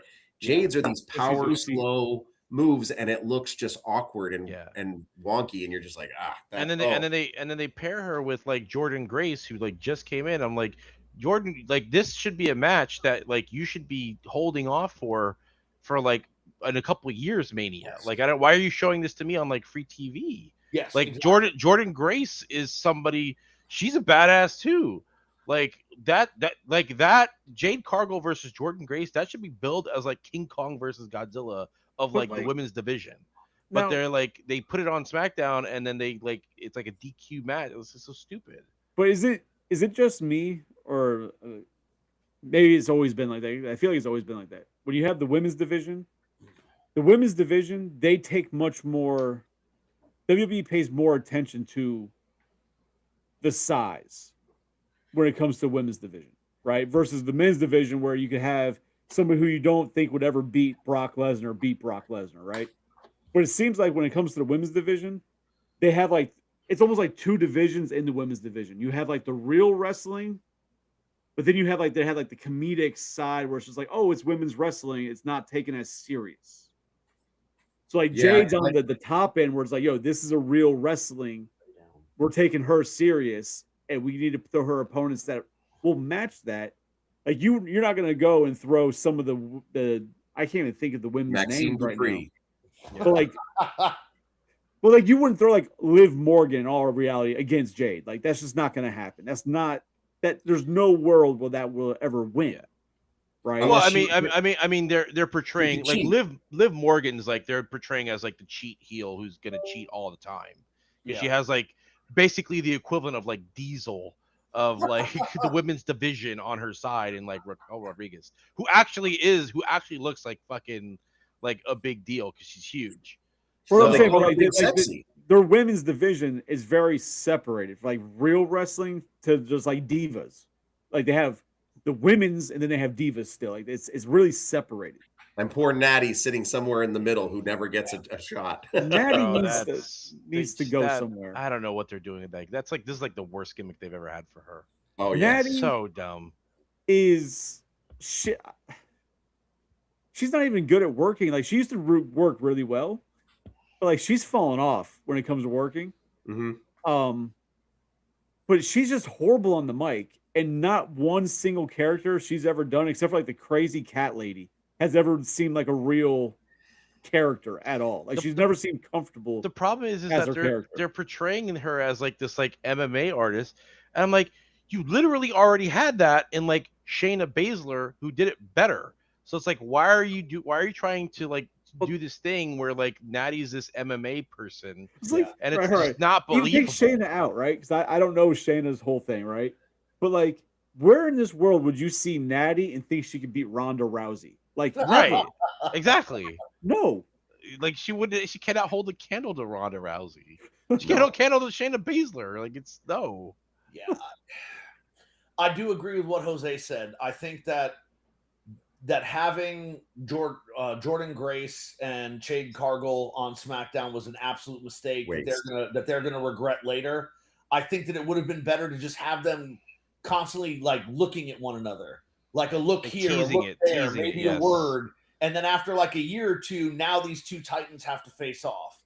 And while they can still do that, they've absolutely lost a significant amount of impact. They've dropped the ball with Jordan Grace 110%. She is now fading off into almost a comedic kind of role. She's never going to be the divas realm versus the women's. Because they don't know what to do with her. Yeah, it's like who's that other girl? She's blonde. She's like super strong. She came in with that tag team of brothers. You know what? Ivy Nile. Like Ivy Nile. Ivy Nile. Right. Nivel? Yeah. You said it right. Ivy Nile. She is an absolute badass as well. But they kind of just had her getting her ass beat and not really doing anything, and now people are never going to take her seriously. Never. And so it's like you have these women who could do amazing things if you book them properly, but you refuse to book them properly. Yeah. So I'm horrible with names, especially when it comes to the women's division, amongst the newer talent. Who's the horny girl that wears the horns? Stephanie Vaquer. All right, now I like her for reasons, but at the same time, what reasons are those, Chris? Careful. What reasons are those, Chris? I like how she works. She likes Randy Orton and Roman Reigns and you know all those. I like this one move that she does. It's very interesting. Booker T likes it a lot. So yeah, she took a lot of inspiration from like Rikishi, but made it her own. Like I like that type of stuff. No, but in real like, because like I said, I only watch Raw, so yeah. The matches I've seen she's fucking great. Like the matches I've seen with her are great. Even though as much as people love and jokingly the finisher, I think that's the stupidest fucking finisher for somebody who wrestles as good as she does. Yeah. I feel like it's wasted on her. Like it kind of dumbs her down. It diminishes her character. Yeah, because she seems like a real threat, at least for the smaller women in the division. Like, And if you gave that move to, like, say, Liv Tyler, I could see it, and it would fit her kind of character. It's kind of sleazy. That's kind of who Liv Tyler is. I'd even give it to Naomi just because of how big that rear end is. Like, I feel like it would work with Naomi. Well, she already fine. does like the big booty bump. Well, no, moves like, and stuff, so. but here's the thing, right? So while I don't disagree with you, it's also difficult because no one has a damn thing to say about thanks, dog. Nobody has a damn thing to say about Rhea Ripley doing Rikishi's move. Right? Like, that is comedic and ridiculous and for no other reason because the fans would like it. And Rhea Ripley does the stink face? Yes. She did it like one time. I don't. She doesn't do it very often. She's done it more than once. Okay, she doesn't do it all very the time, often. but she does do it. Like, she pulls up. She does it like pulls up house her shows trunks and and stuff, everything yeah. to do it. Yeah. And it's like I'm nobody just gonna think about it. I've got a joke there, but I don't want to get canceled. But I mean, Rhea's like she's like doing, you know, she's doing tag team stuff right now with like Io Sky. So it's like, you know, they are like heavily promoting like the women's. Like, I mean, they put the women's tag teams like front and center at the Rumble. So they're like heavily trying to push like the women's tag division. Yeah, because the men's tag division sucks. I mean, I don't disagree there, especially on SmackDown. It's horrible. I don't know why they can't get tag teams right anymore. Like, Well, first of all, because fucking WWE, every tag team that they used to, for years, I'm pretty sure it's every tag team WWE's ever had. There might be a couple that break the mold, but it's like, why get invested in a tag team anymore when you know they're just gonna fucking turn on each other? Break up, yeah. Like, Yeah. like The last were Demolition, 3D. I mean, those would be your last tag teams that didn't say turn on each other. Didn't break up. That's Right, a long time ago. Boys, yeah. like yeah, there's the exception that makes the rule, right? But like, That was a long time ago, though. but same thing with even factions, right? Why get invested in a faction anymore when every faction eventually just breaks up? And it's not like they break up like, hey man, you know what? This was a good run. We're still gonna be friends, and and still like show that they were friends before. It's like they just end it. Like now they're just all sworn enemies of the Intergalactic. Like we just don't fuck with you anymore because we're just not. And that's always bothered me. Yeah. And like they even did it for a while. They were hinting at it for years with the Usos, right? Like you keep seeing like there'd be like the little hint that I don't know which Uso it was, but one of them would like have a look like, oh shit, they're gonna fucking break them up. It was they Jimmy. never Jimmy would give did. the look, and then he had the DUI, and then it was like, well, we got to do something here. So they went to Jay, and that's why he gets the push now. And then they did the whole thing where they had the ones what the fuck was it The bloodline. the bloodline, yeah, they had the whole bloodline thing. So like they had them break up there, but they didn't break up as a tag team. They broke up as the faction. So like As it wasn't the faction. same type of breakup. Because then they still wound up like, all right, we're still brothers though. So like they still like, but if you're in a faction or a tag team, like don't get comfortable because you're gonna get broken up. It's almost like being in a tag team with Shawn Michaels. You're gonna get kicked in the face. Like Well, you just know it's gonna happen. Well, like that. Shawn Michaels is the primary reason why like tag teams break up so often in the first place. Like, It's like, ever that's since the barbershop incident, like that's always been the go-to. Like, yeah, but I mean, it was before that, right? Like, yeah, but it didn't happen as often. Is a thing like after.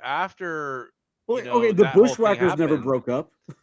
Like, I but mean, look at what happened with true. Mega Powers. Yeah, but they were never really like a dedicated tag team. No, They but were I just mean, like, even then, Vince was like, "Nah, we got to make this crazy. Like, we have to make a blood feud occur here." yeah, but like the Road Warriors never broke up. You know what I mean? Like the Heart Demolition, Foundation. yeah, Heart Foundation. Like there's a ton of tag teams that like never broke up. I mean, But that was all a long time ago. I mean, nowadays it's like they throw two random guys together, like, oh, Rey Mysterio and Charles Robinson. yeah, LA Knight. AJ Styles and Dragon Lee go. but it's like those like when they Well, then do I liked those but like when they do those, you expect those to eventually break up. It's like wherever I it's a think- temporary team, like they'll break up. The only team But I when you think right give now them a that name hasn't, together, yeah, I think the only team really right now that hasn't, and technically they did, but they didn't, is the New Day because The Street Profits. they kicked out Big E, but like Kofi and Xavier has been together forever. Street Profits too, but they haven't been on TV in forever. So Yeah, but even like New Day currently, but even then they've hinted at it several times over the years, right? There was that like it looked like they were getting ready to break them up, but then they turned them both heel versus just Kofi or just Xavier going heel. Like they were hinting at one of them going heel. And you're like, oh shit, they're gonna break up New Day, and then they both went heel. You're like, oh okay, well I guess we're just doing heel day. I think at this point, like they're the exception, not the rule. Like the rule now is like the tag teams are just gonna break up. But there's also dumb things, right? Like the Hardy Boys breaking up. It's like they are brothers. They don't just ignore the fact that they exist. They might get mad and beat each other up, but it's not like I hate you forever. Yeah, like come on, man. Like the WWE just doesn't know how to separate a tag team into a singles division without just breaking them up and having like a bad blood and a feud build. Yeah. It's like, oh, you guys are working great as a tag team. Well, we want you apart. So now you're going to hate each other and try and sell each other as singles and see how that goes. And it's like, why? I mean, they do. They just don't care to do it, right? It's like Mick Foley. It's laziness. It's like Mick Foley and The Rock. They didn't hate each other after their tag team ended. Like they definitely could do it. They just choose not to. Like it's just so weird. And I feel like when you have a lot of the times, like when they have a tag team and they're like, oh, you know what, we're just gonna break them up. To me, it's 100% laziness of writing a story to make them work. They're like, oh, we don't really have anything, but we can't think of anything. So we're just gonna break you guys up and push you to go this route and see how it goes. And then most tag teams work well because they're a tag team. Yeah. If you have a breakout star, you don't normally have them in a tag team. So then you wonder why, oh, these tag teams break up and why the individuals fall back into, obscurity because they weren't good individual performers. That's why they are a tag team, because together they're the attraction. Yep. Like it's the Marty Jannetty effect. Yeah, it's like very often it's like when the Backstreet Boys broke up, they all disappeared. But like when NSYNC broke up, only one went off. Like that doesn't happen often. Like it's like, if they break up, they both wind up vanishing. Usually, yeah. Yeah, it's just I think a lot of it has to do with the writers, which and again, this is video game and it's fiction, but like when we started getting the power to control storylines in the wrestling games, when we were creating characters, we didn't just turn on one another and be like, that's it. It's like, hey, I'm going for this title. Oh, cool. I'm going for this title. Good luck.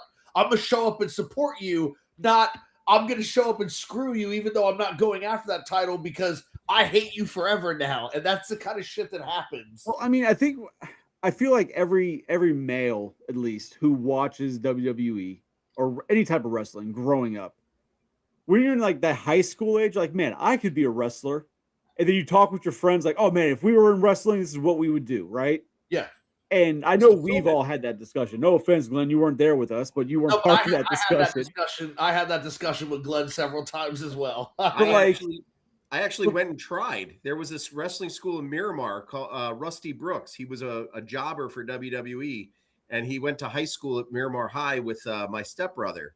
And I signed up, and he had a wrestling ring in his backyard, and he signed up, and I ended up wrestling in a match over at Cooper City High School. Oh, shit. Yeah, it was a last-minute thing, and I'd only been training for like 2 months, and me and a buddy of mine that I was working a summer camp with, this guy Scott, we went to the show because the guy Rusty asked us all to like support the show and get some money out of us. Yep. So we're sitting in the audience, and they get through the first match, and Rusty comes walking up to me. He's like, hey, one of our tag teams didn't show up, and we need somebody to get squashed tonight.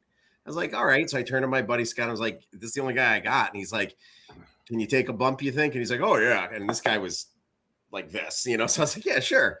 And we went in there, and I mean, I got hit with a stop sign. Those hurt. I got thrown by my partner on top of the other team, and that hurt. And our gimmick, so this is 90, 96, 97. And what do they have us dress up as? Trench coats, sunglasses. They called us the Trench Coat Mafia. Oh, I thought you were going to be streakers. No. The only gear that fit me was this trench coat that they had, and I wore my black jeans that I was wearing that night. We went out there as the Trench Coat Mafia. How horrible is that? That's just horrible. And after that match, I went to Rusty Brooks' school that following, I think it was Tuesday, and I was like, "Look, Rusty, I don't think this is for me, man. That hurt." But like I know Psycho, Cuban, and I, and even Haiti when he's on, but he was around, and our other buddy who's never on the cast, but our buddy Enforcer. Like, we always had these discussions, and I'm like, yeah, we have our faction, right? And we always had the name, or we had a name we've always gone by, is the NKAA. Like, that would be our faction, and we would kick ass. And we knew that eventually we'd have to break up, because that's what WWE does. They break you up. Yep. But we always said that, like, we would fight to be like, yeah, okay, we're broken up. But if, like, Psycho's in a match, I'm still gonna run down and interfere in that bitch. Like, we might be a faction anymore, but that's my boy. Like we can still be friends outside of a faction. Like, it's allowed. It's okay. Yep. Vince didn't think WWE's like, you're not in a faction. You don't know each other anymore. Done. Who are you again? Yeah. So, I mean, what do you guys think about the rumor recently that Vince is trying to rebuy WWE with Saudi Arabian backers? Interesting. And make it private again? Yep. I don't know. I mean, I'm gonna say interesting. It's definitely interesting. I feel, wouldn't it be more? I mean, Vince is very egotistical, right? Yeah. Mm-hmm. So I can understand why he'd want to buy back his brand. Yep. But he's also a dick. Yep. I would almost believe more that he was going to use the Saudi money to buy like AEW and then go against WWE. Like, I feel like that'd be that would very make much more sense. the Vince McMahon move. Well, that would definitely make a lot of sense. The only thing I'll say about him being a dick, he was a dick to his wrestlers on many occasions, and his wife, and those poor girls, and his children, and the girls, and Ashley Massaro specifically. And apparently he can't drive a Bentley for shit. Yeah. So. Or limos, because they always exploded on the show. I don't know what happened with limos, so I'm never getting a limo anywhere near a WWE event. Don't let Vince McMahon borrow your car ever. But the one thing I will say, and it's been brought up recently at a JP Morgan Chase stockholder meeting where TKO was presenting to the shareholders, and they said, you know, during the Vince era, he left a lot of money on the table, and we're going to go get that money. And if you look at the ticket prices for WrestleManias, the last WrestleMania that Vince McMahon had like a major stake in the company, ticket prices for a good seat, and I'm not talking nosebleed, I'm talking mid-level. Yep. You were looking at $100 to $120 max. Yep. To sit floor, it was like $250 WrestleMania. Yeah. Now you look year on year. Last year it was $500 and something for a nosebleed seat, one night. This year it's over $800. Yeah. And their reasoning was, well, Vince was trying to keep it priced for families. And I see that going on with like not only WWE, but like Walt Disney World. Yep. They're charging, almost $200 for a ticket for a 6-year-old to get into a park. Are you kidding me? Families can't afford that. But here's the thing. You go to Disney World and it's packed with families. So Disney's going to keep upping the price until we stop going. Same with WWE. But that was the one thing I'll say Vince did look after his viewers and and the fans. He made it accessible to everyone because he was still of the mindset that it was wrestling and that these are people that are, coming with 4 teeth missing out of the front of their mouth and they're hanging out, smoking cigarettes and drinking. because that's where he started, right? Yeah. He knew what the business was. He knows what the real base of the fandom is, right? He knows the target audience. Obviously, the kids are there. You want the kids. That's where you sell the merchandise, the toys, and this and that, right? Kids all day. But he knows the heart of wrestling is wrestling. Yeah. Yep. He knows where it came from. TKO doesn't. They're like, hey, money. They're we can make UFC. it. Let's do it. Yeah. They're Vegas UFC. Allegedly, that's like the main reason why Vince wants to buy it back, because it's being priced out and it's becoming too upscale. And Vince, like, he sold a bunch of his TKO stock, and there have been rumors that he's already come to an agreement with some of the people in the Saudi royal family, and that he would have 100% control over it, and they would be essentially investors. And so it would be interesting. And the crazy thing is, I get the feeling that if he bought the company back, people would consider it a win. Like, they'd be happy. They would cheer it. And the other thing that's interesting with that is, for a long time, Vince was setting up Stephanie to be the face of WWE when he left or when he died. But now, because of everything, it would be Shane. No. Shane he buys AEW, gives it to Shane, fucking Invasion all over again. No. We just go that route. I'm in. I like the Invasion. I'm one of the few people that liked it. The name on the contract reads McMahon. The only thing, Shane McMahon.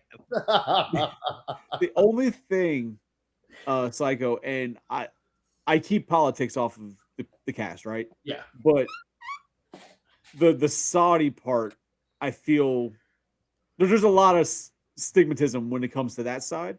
Yep. For or against whatever, but there's a lot. I feel like that would be a big issue for a lot of the fan base. And would they get around it? Most likely. But at first, I think that would be a really big problem. When those prices drop back down, though, people wouldn't be talking about it anymore, especially when Vince is like, I run it 100%. They're silent backers and investors. They're not telling me what to do. And well, no, but I would be curious if some of the talent who was against those shows and originally going in there, if they're like, yo, you know what? We're jumping ship now. We're done. They saw the paycheck that came with the Saudis, and even CM Punk's now gone. He's even been at Saudi now. It's true. Sami Zayn, who hates them. Money talks, right? Money talks. And unfortunately, to respond to what Glenn said real quick about Disney, he's absolutely correct. But I will tell you that, in my opinion, Disney's not trying to price families out. What I think Disney's trying to do is what everybody else is trying to do, which is get you on a streaming schedule, right? Essentially, they're going to try to get you locked up, because some of the teachers that I've talked to recently that go to Disney all the time, one of them specifically was telling me she's got, it's her and her husband, and they have 3 kids. And she's like, the tickets are so expensive.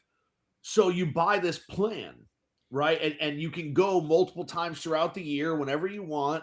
But she's like, and that was really expensive. But after the first year, they let you just pay $100 a month, right? And so she was saying that essentially she's paying like $100 or $150, maybe even $200 a month every month. And she can go whenever she wants with all of her family. For the whole family. Yeah, they have so that. She basically bought a Disney Plus subscription. Essentially, but again, Yeah. It's like what now is going on is Disney doesn't want you buying tickets. They're making the prices expensive so that when you see it, you're like, holy shit, how do I afford this? And then they're like, well, this is how. You're going to buy this and you're going to pay this price. But after first year, when you show that you are a good member, then we're going to drop it and you're going to pay $200. And now every month, all 5 of you can go for $200 as long as you pay that $200 every month. And it's subscription based. And that's exactly what Universal is going to start doing. That's what Disney's already started doing. And I mean, it wouldn't work in wrestling, but I think that's what the plan is. The only problem is you're talking to teachers that are in Florida.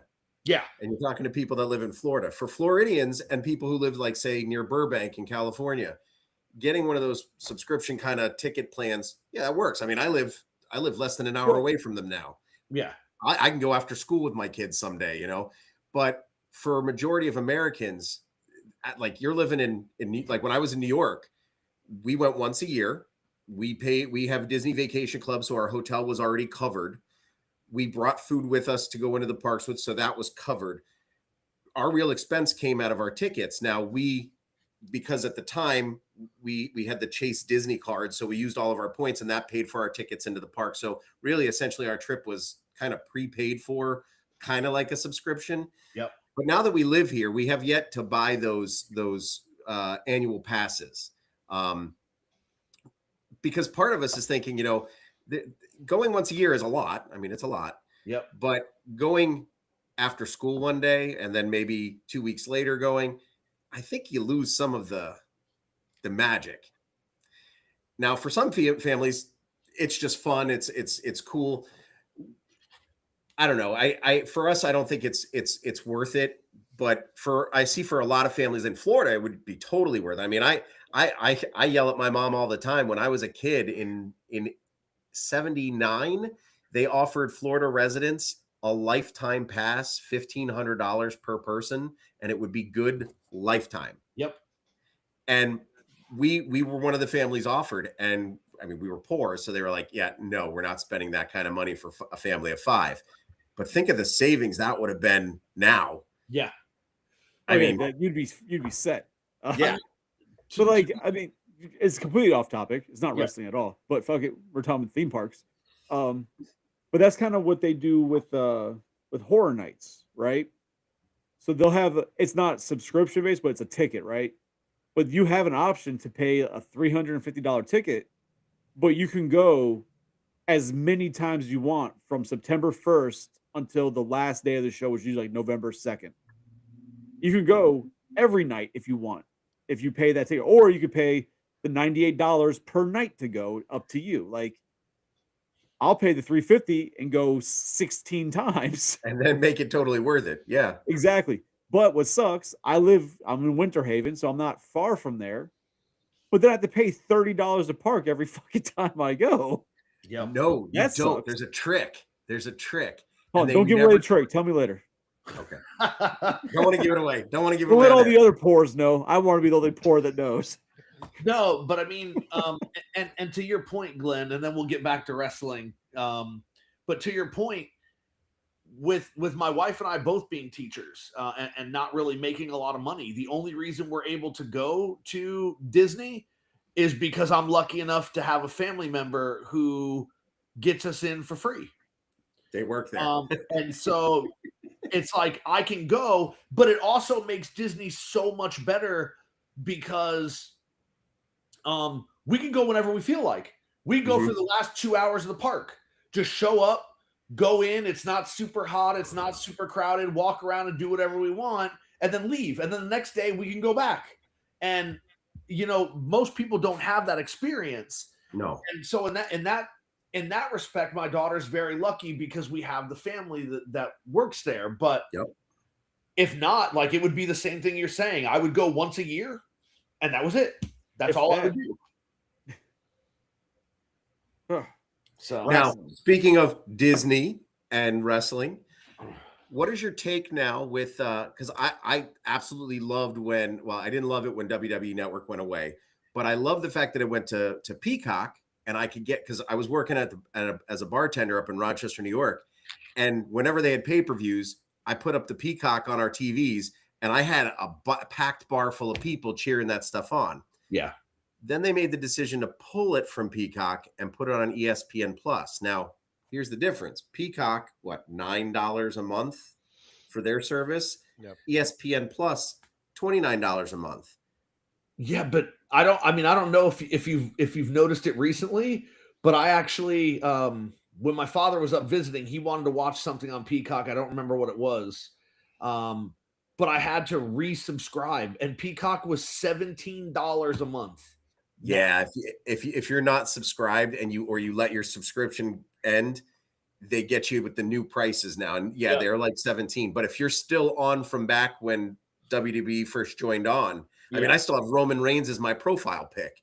So, and it's weird because there's nothing. I mean, they still have like you can go and watch SmackDown from like 3 months ago. Great, wonderful. But they putting it on ESPN Plus, I think, was a huge. And this is TKO's influence because they're UFC. UFC has a relationship with Disney with ESPN. I don't know. I was upset because I had this Peacock subscription only for that reason, for those pay-per-views. So on Peacock, is that where you get the actual pay-per-views now is on Peacock? Used to be. That's where it used to be. Now it's on ESPN Plus. All right, so now it's on ESPN. Okay. Yeah. But even then, like obviously when you go from $9 a month on Peacock or when you had if you had the actual when they had the network, the WWE network, like you had to pay. It was a small fee. But are we all forgetting that we used to pay like $50 to $65 for a pay-per-view just for one pay-per-view? Yeah, true. But I never bought them. The last time we watched WrestleMania, guys, at my house before the network started, WrestleMania was $90. Yeah, it was expensive.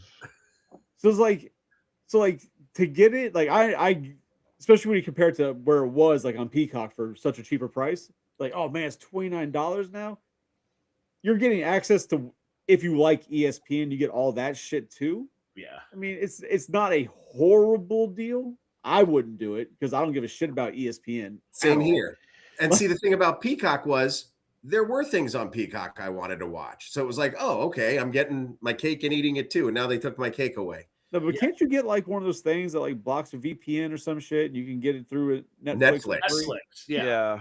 And see, that's what I dislike about the whole thing. Why did Stephanie McMahon suggest people do that? It's like, why do we have to have several streaming services to watch WWE? Yeah, you can't like put everything on Netflix. You gotta have Netflix for Raw. You gotta have either an antenna or something else for SmackDown. Then you gotta have ESPN for the pay-per-view. It's like that doesn't make sense. Just put it all on one thing. In every other country, and like Netflix has the money. Like Netflix, but again, to be fair, buy the just rights. to play devil's advocate because it's fun. You used to have to watch on USA, then on Channel 8, and then pay-per-views. It's still the same three. Like but all of those were on cable. Yes, but all of those things were basic cable. Yeah, they were just cable. So like, you're only paying one monthly fee for cable. I'm sorry, maybe I'm just poor. There was times where I didn't have cable. Yep. All I had was SmackDown because I had the bunny ear. Antenna. Yeah, that's all I got was SmackDown. I couldn't get USA. Yeah, you had to pay to have cable to get USA. Yeah, but what I'm saying is like the argument that I'm making is you are absolutely correct. And cable was expensive, and I didn't have cable until I was an adult. I used to watch Raw at my place all the time. I before I was staying at your house watching Raw, I would ride my bike to Adam's house and spend the night Monday night so that we could watch Raw, and I'd just go to school on Tuesday since we had the bus stop was right by his house. But you could watch all of it with basic cable, and basic cable at the time was like $35, and you could watch everything there. But at home, I had SmackDown. It was on free TV. That's what I watched, and that's how it went. But now it's like you have to pay for Netflix, and Netflix is $20-something a month. You got to pay for ESPN Plus, which if you do that by itself is like $20-something a month, right? It's just it's way more expensive than it needs to be. And I think the reason people are pissed off about it is because in every other country but America, you can watch Raw and the pay-per-views on Netflix. And here in America, they were like, no, we're not going to do that. We're going to sell it to another company, but we're going to let them have it everywhere else. Is this Joe bragging about WrestleMania 1? Fucking yes. Joe. I feel like Joe was was alive at the creation of Earth sometimes. Joe I know you're new to the show, Glenn, but Joe I feel like Joe is a guy that we went to a bar, had a couple drinks. He's got stories for days. Like he plays like poker, like online poker, or Robert Downey Jr. or some shit. Like he's got stories. Like great guy though. Great guy. I mean, I got stories. I met Steven Tyler. You're welcome. Thank you. Yeah. You don't play online poker with Iron Man. Sorry. I sat front row at Christmas Eve Raw. I met The Rock's mother and first wife. I brought flowers to Lillian Garcia. I got the crowd to chant things that are politically incorrect at Kurt Angle. So Brought the woman flowers and she still didn't fuck you, man. that's not That's why. because she was like 20 years older than him. And he was a minor at the time. She would have been arrested. Well, hold on. First of all, if you look at a lot of those lady teachers in Florida, they don't care about age, from what I've been told. Okay. That's true. That's fair. That's fair. He just has to look debonair, and he'll get. They just can't afford to be on a list, so that's. Sorry. Too soon. Oh man. But yeah, I mean, I don't like. I guess because I don't like ESPN because I'm not the sports guy. That's why I have no chose need wrestling. for it. So yeah, just do the illegal shit. Get the VPN thing. Get it through Netflix, and all It well. is. Like I said, Stephanie McMahon hinted at people doing that. Like, if chick that runs the show is telling me to do it, I might as well just do it. Yeah. Well, I know that those Wrestle Talk guys that I watch, that's how I get to know about NXT. They're out of England. They're always talking like Hawk and Shark VPN or Surfshark or something like that. And they're like, if you put our name in, you'll get 3 months free, and it's only $2 a month after that. And it's like, well, that might be worth it. Yeah, there you go. All right, Joe. Computer. Joe, I now hate you. Okay? Just for that. He calls him RDJ. like Weezy's over here going, Robert Downey Jr., like very professional. He's like, no, RDJ and I were on the phone for like 30 minutes, and we're. Oh, but at least he doesn't call him Bobby, right? Like, if he called him Bobby, I'd be done. So, I mean, I know Chris doesn't play a lot of video games, and I know, Glenn, you still do some gaming recently. Jose and I were talking about this last night, but what do you guys think about the new WWE game or coming out 2K26 and the different editions? Jose and I got roped into buying the Monday Night War edition because of all the extra stuff that it's going to have. And then our friend Che is also buying it because of all the extra stuff it's going to have. And they've definitely gone out of their way to say you won't be able to buy the stuff separately. Yeah. You either get the edition or you don't get the WCW stuff and the extra. Or you're going to, well, they have this like kind of like Fortnite kind of thing going on, Wrestle Pass. Yeah. Where it's a subscription and it's going to be reoccurring in order for you to get the, because they basically took a page out of AEW Fight Forever. Yeah. And they're doing seasons and subscription. And I don't know how, I mean, to me, that feels like the money grab. And so the Monday Night War edition actually comes with all of that. All the seasons. All the seasons are part of that. So you pay and they say you're going to save like $60 to $80 doing it the way you're doing it versus buying the cheap version and then cherry picking. But it looks great. It looks great. I had 2K24 and I enjoyed it until I broke the game apparently, and then I stopped playing it, which really frustrated me. I was in the Create a Wrestler story mode, and it got stuck on the loading screen for a match, and it was on it for like 45 minutes. So I shut my console off, and now it will never load. The game will play. One? No, on the Xbox Series X. Oh, yeah. So on Xbox One, I had the same issue with. The one where they dropped Cody Rhodes as a DLC. I forget which one. I think it was 23. Okay.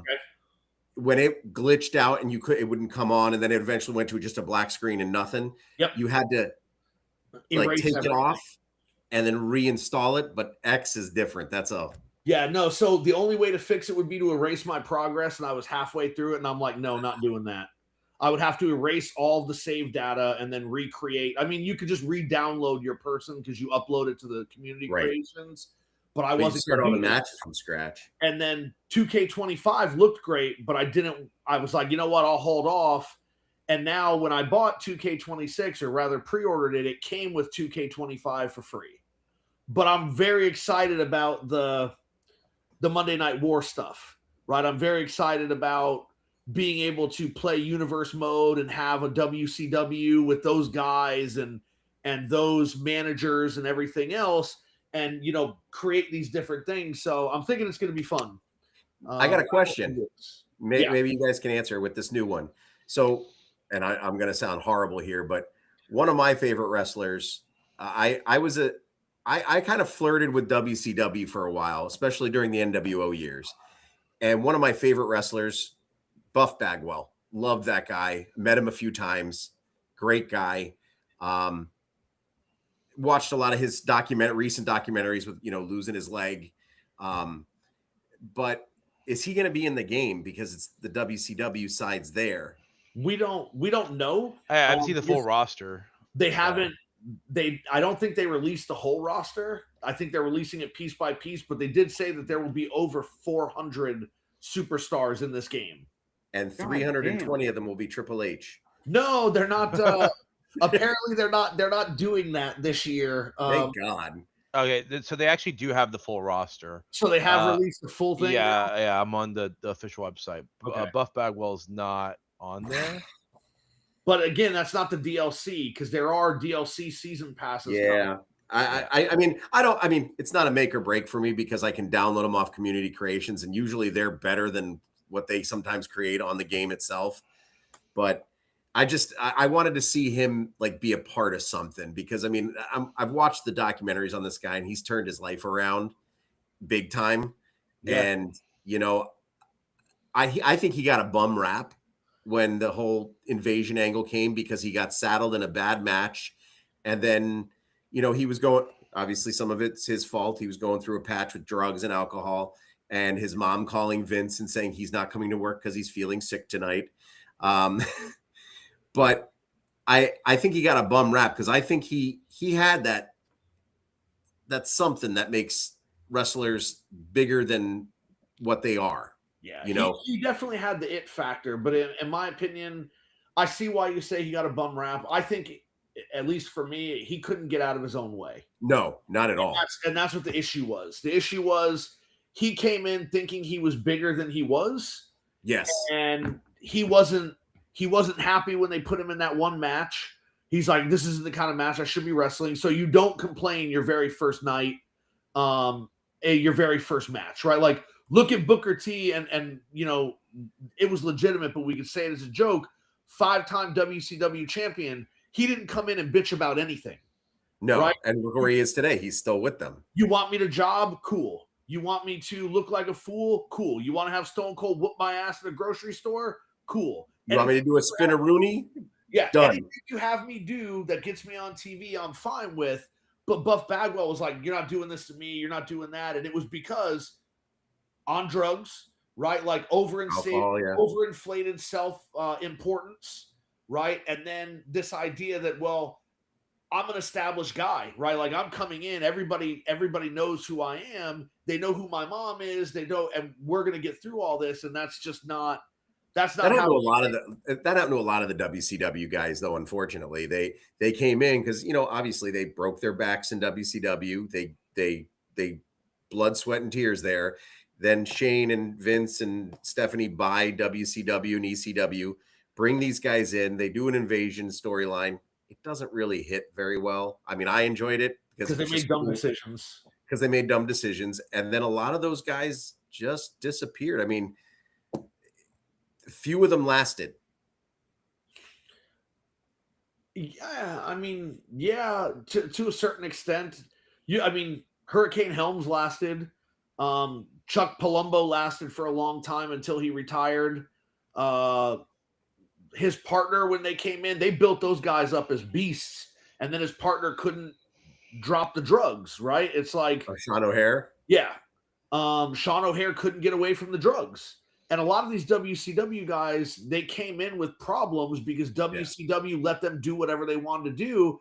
And Vince is like, that's not how this is going. Like, you're going to not do drugs. You're going to not show up drunk.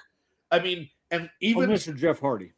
No, because he didn't let Jeff Hardy do that either. All the time he sent him Jeff a TNA. Got sent out, right? But he did it to Scott Hall. He treated everybody the same way. Yo, you're not coming in here drunk. You're not risking somebody else's life. Yeah. Okay, I mean, Vince what if also you're held from Legion of Doom? Are you allowed to come in drunk? No. I mean, Vince also just He helped did. judges too. So, like the whole like Jeff Jarrett situation, like he was just like, I'm gonna fire Jeff Jarrett. Yeah. So, And he so was ends up Stone just Cold allowed not to get drunk signing because it him. was after the match? I mean, most of what Stone Cold was drinking, he wasn't drinking, he was pouring on himself. Yeah, it's just all So, over his face. but Austin said multiple times that after doing a good 20, 30-minute match, he was so dehydrated that he would drink. Like when he would drink them, by the time he got out of that ring, he was fucking drunk and stumbling. But he was because done. he was just so depleted from everything that his body absorbed that alcohol like that. Yeah. No. Well, I'm getting back to your question though. I am looking forward to the game. I haven't pre-ordered it yet. I'm still kind of, I hem and haw about it every year, and then somehow I convince myself not to buy it. Like when they had that 40 years of WrestleMania, I wanted that version, but I wanted a hard copy. Yeah. And they only made it digital. And I was like, no, I want the hard copy with that case. I don't want Rhea Ripley on a case. I'm sorry. Or who was it? It was Bailey or something. It was something stupid. It was that or Cody Rhodes. And I was like, I like Cody. He's a nice guy. I like him as a wrestler. I like his characters, but I want that 40 years of WrestleMania case. And I even went to GameStop and tried to buy like an empty case. Like, can I just buy that? And they're like, no, we can't part it. I'm not. Now I know how to print my own and do all that on my own now. So now I could do it, but yeah, I get it. No, I'm excited for the game too. And I bought it because, like I said, our buddy Che, he's like, yeah, man, I'm getting it. We're gonna, and I'm like, damn it, now I absolutely have to get it. Now I can't be like, well, maybe. Isn't he the one? Isn't he the one that like beat himself up in a wrestling match with you guys playing or something like that? Yeah. He was attacking the ref until the ref destroyed him. Yeah, the ref killed him. Yeah, I would consider getting it, but I'm not buying a whole new system to play a game. Like I just can't. Agreed. Fair. I can't. Agreed. All right. Well, I'm thinking it's 11 o'clock. We got to wind this down, but we can't just hop out. So Chris has got to switch it from live to to stop the recording. That has to stopping the recording is important first. Yeah. But yeah, no. By the way, MJF is awesome. Oh yes, no. I appreciate everybody coming out. Jose, thanks for coming, man. That Glenn, thank you for hopping in and bringing another opinion into it and kind of being against Jose. That was fun. Appreciate it. No, me and Jose and I, we bump heads when it comes to a lot of some people say a lot. I really don't think it's a lot. It's not a lot. I don't think it's a lot either. We're just like opinionated people about wrestling, but it's always via text message, right? But when we get on like the cast and we're talking, we're good. No worries, no anything. Joe, next week's show is My Cousin Vinny. So next week we're doing a Collector's Hideout Watches episode. We're doing My Cousin Vinny. Love that movie. 2 Utes. If you guys want to be part of it, just watch the movie in preparation. Yeah. Oh, I know that. I'm gonna watch the movie. I am not excited for this episode. So. I had a lot of fun with the Groundhog Day episode. That was a good episode. Yeah. So I mean that's next week. My Cousin Vinny. Tony will be back for that because apparently he fucking loves that movie, and John and him like to quote it together. Listen, young Marissa Tomei. That's all you got to say about that. Old Marissa Tomei. Did you see her in Spider-Man? I mean, just Marissa Tomei. Just Marissa Tomei in general. Yeah, I'm there. Jose, she's single. It's true. But yeah, those who are, I think we only got one person watching now, but anybody who watches later, you can join us Tuesday for Drinks and Toys. There's never a topic, just whatever's going on in the toy community at the time, what we talk about. And then next week for Collector's Hideout on Thursday at 9, we're going to be doing the My Cousin Vinny. We're going to be watching it over the weekend or right before the show, and then we're going to discuss it. Well, Joe, that was last week. All right. That it was supposed to be the show a couple weeks ago, but then Tony got busy. So it got postponed. Damn, he did his homework early.